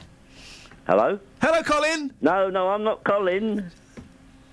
It's Colin Berry from South Norwood. Good morning, Colin. Oh, good morning, Ian. That film was Frenzy, the one you were talking about over at Hitchcock. What film was it? Frenzy. Oh, lovely. Yeah, and also there was a Psycho 2, which was very, very good indeed. Wasn't there a Psycho 3 as well? Oh, yes, there was Psycho 3, but Psycho 2 is very good because it was made by a person that was a student of Albert Hitchcock, you see. Was it good, though, or was it rubbish? It was. He comes out of they say he's cured, you see. He's allowed to go home. And then the same thing happens all over again. Well, slightly, but it's not. No, it's not as that. But it's got one of the people from the first film in it, Vera Miles. Is in it, right? But it is a good film. But the reason I rang was that I bought the other day a box set. Alfred Hitchcock Presents. Oh. You know, he did a TV series in the 50s. Yes, who's to talk like that? Good evening, everybody. Good evening, everybody. My name is Colin Berry. Show. Yes. Yes. Right. There's 39 episodes on it. Oh yeah. And I'm working my way through it. Very, very good. And what they did in the 80s, they colourised it. Oh no. Colorisation is a criminal offence and it should not be allowed. Well, it's like bad dubbing. Yeah. They remade the film, so they colourised his introductions, you see. So you've got the blue and the pink, Alfred Hitchcock. Oh, blimey. Well, Good evening. Thank you, Colin. Colin Berry there. Good evening. There's those idiots who colorised Laurel and Hardy films. No, they were meant to be seen in black and white, guys. And it turns out those overalls weren't black; they were brown. Who knew? No one. Awful. And you know his hair was red. Yeah. Oh, Hair no. was red. Stan Laurel is a genius. You know, he wrote all of those films and he directed most of those films, but he didn't have his name on the credits. My dad is a mad Laurel and Hardy fan, Yeah. and we went to Ulverston, and there is a Stan Laurel museum, and it's just someone who's collected loads of stuff. It's Yeah. one of those brilliant museums where it's someone's house and they've just... But you know, Stan Laurel was also a mess as a human being. Was he? A massive boozer. The one drunken binge, he had like several wives, and one drunken binge, he dug a grave in the back garden and ordered his wife to jump into it. Now, had that been a plot in a Laurel and Hardy, we'd all be chuckling. Yeah. In real life, dark, macabre. But good, I love Laurel and Hardy. I need to read a book about him. I've got a Laurel and Hardy book. It's quite dense, though, actually. You might not be able to get your head around it. What are you saying? Saying I'm daft? A little bit, yeah. Oh. Mind you, fair dues, that Bee Gees book was rubbish. Dave is Luton! Dave from Luton. Hello, if you Dave don't Luton. mind. Is it? I always think it's funny that your last name is Luton and you live in Luton. Like Joey No. Essex? No, it's Dave from Luton. Like Elizabeth Windsor? Oh, yeah. I hear you're going to change the programme over between 6 and 9 in the mornings. We might. Would you have a problem with that, Dave Luton? No, all I want to know, who's going to be the presenter? We keep you, Kelly, Kelly and Catherine, Catherine. Yeah. But who's going to be the presenter? Do you mind? You? Yeah. Or Colin Berry? Or you? James Whale? Oh, yeah. James Whale? James Whale. Justin Dealey? Justin Dealey. Yeah.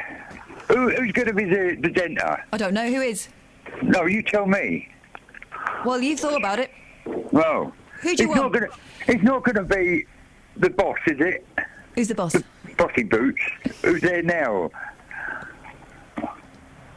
Come on, am I talking to myself again?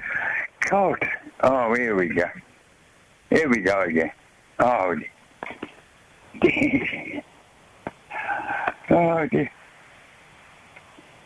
Hello? Da-da-da-da-da. Da-da-da-da-da. Da-da-da-da-da. Well, are we going to change these programmes in the morning? Da-da-da-da-da. Da-da-da. Oh, dear, I can't talk properly.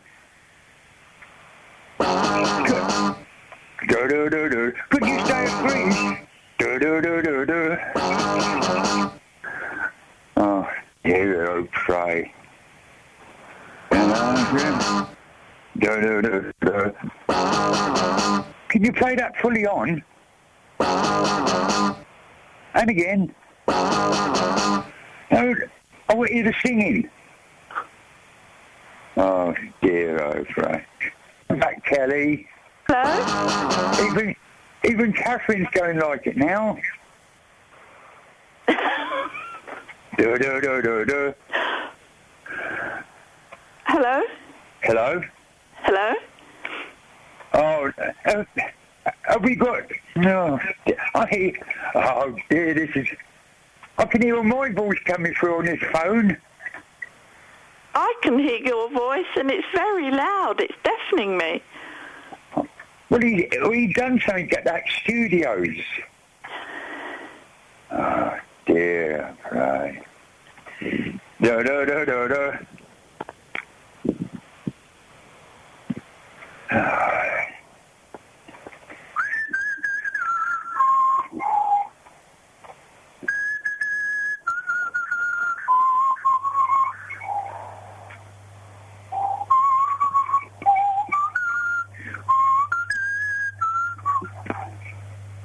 Justine, where are you?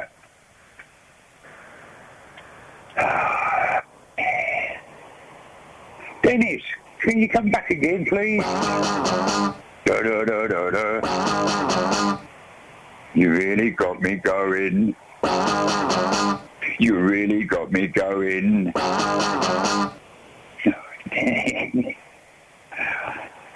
All the time. Da-da-da-da-da. He's a dipstick, isn't he? Da-da-da-da-da. Come here, give me a big cuddle. Oh. Who's that? Dennis? I don't do a programme about Adolf Hitler. Actor. Come here, give me a big cuddle. Having a gecko on your head, for me, is just wrong. This programme is a hell mess. I'm now in the urinal section. We in all over the presenter. Yeah. Hell mess. Yes, a hell mess. Tough, mate. No. Hell mess. Do.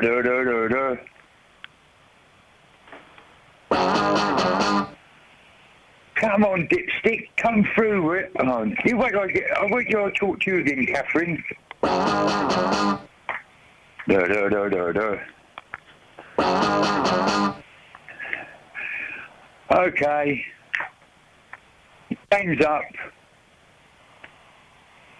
I'll see you tomorrow. I'm being swallowed by a boa constrictor. I'm being swallowed by a boa constrictor. I'm being swallowed by a boa constrictor. And I don't like it very much. Oh no, he swallowed my toe, he swallowed my toe. Oh gee, he's up to my knee, he's up to my knee. Oh fiddle, he's reached my middle, he's reached my middle. Oh heck, he's up to my neck, he's up to my neck. Oh dread, he's swallowed my... Morning, Hazel. Good morning. Hello, you're in Welling. How's Welling looking this morning? Not very nice. Oh, dear. Very dull. Oh. What a downer. Not a very happy bank holiday, I'm afraid. Well, it might pick up, yeah. Have you got any plans? No.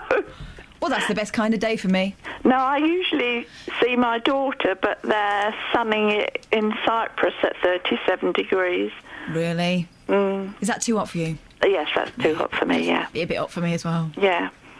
Ian, you like it hot, don't you? I don't like it hot. I don't like it Upham. It's too hot. Too hot.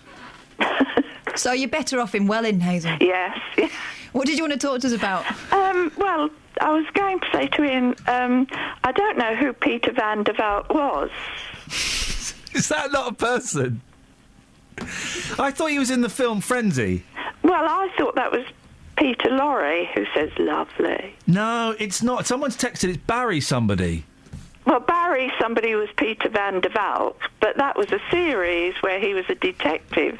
Barry Foster. Yeah, he was Peter van... Oh, right. Oh, well, so you do know who Peter van der Valk was then?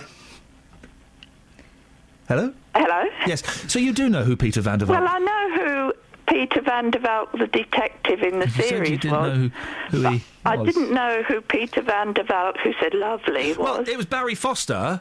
Yeah. Who was in the film, who said lovely. He went, lovely. No, that was Peter Lorre. I don't think Peter Lorre was in the film. What film are we talking about? I don't know. Oh, Hazel, thank you so much for calling and putting up with our rubbish. Okay. I hope things brighten up for you today, my dear. Thanks very much. Take care, ta-ta. If I had the house to myself, that would be a great day. Oh, I've got the house to myself. Well, you should make the most of that. We should probably finish, shouldn't we? What now? Well, yeah, I guess so. I mean, another 5 minutes, I think. Should we play a song? Do you want a nice one? No, rubbish one. Of course I want a nice one. Well, I mean, because okay, we didn't get time for this. This is awesome. This is a Lovin' Spoonful song, but with a difference.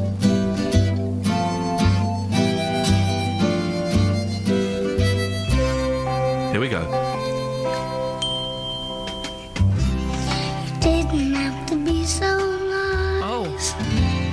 I would have liked you anyway. Oh. If you had just looked once or twice. And gone up on your quiet way. We haven't got time for that. Oh, what a shame. Is that Astrid Gilberto? It is. I don't know who Astrid Gilberto is. She's bossa nova star, Brazilian. It's good, that, isn't it? Mm-hmm. We didn't have time for Jenny O doing Buddy Holly.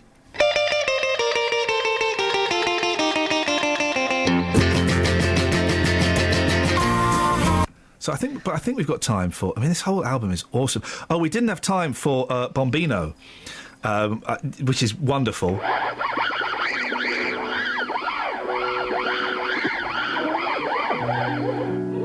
Hang on.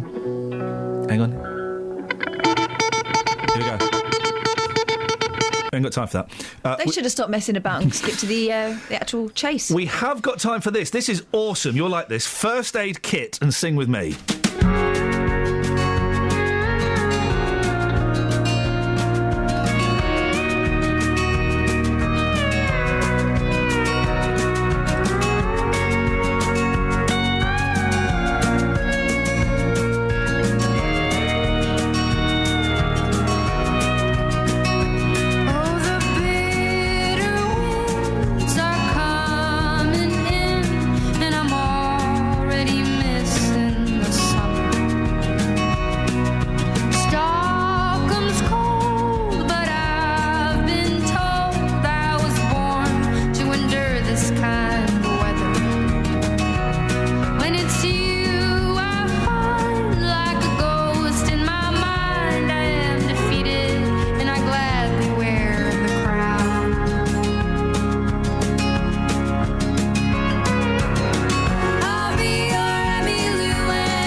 To cut such a good song so short. Thursday Kit, but I need to do a bit of business. Here's the travel. Travel news for beds, cards and bugs. BBC Three Counties Radio.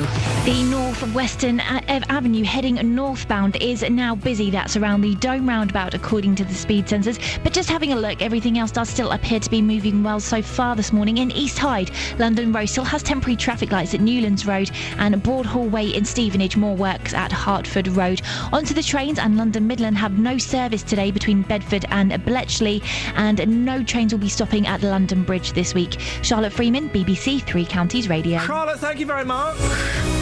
Right, that's it. That's your lot. Mike Naylor's up now until 12. Catherine, anything? You can end the show. Well, it's been really fun for us, and I hope that at least some of it was tolerable for you. We'll be back tomorrow, 6 till 9. It'll be a bit different, but more of the same.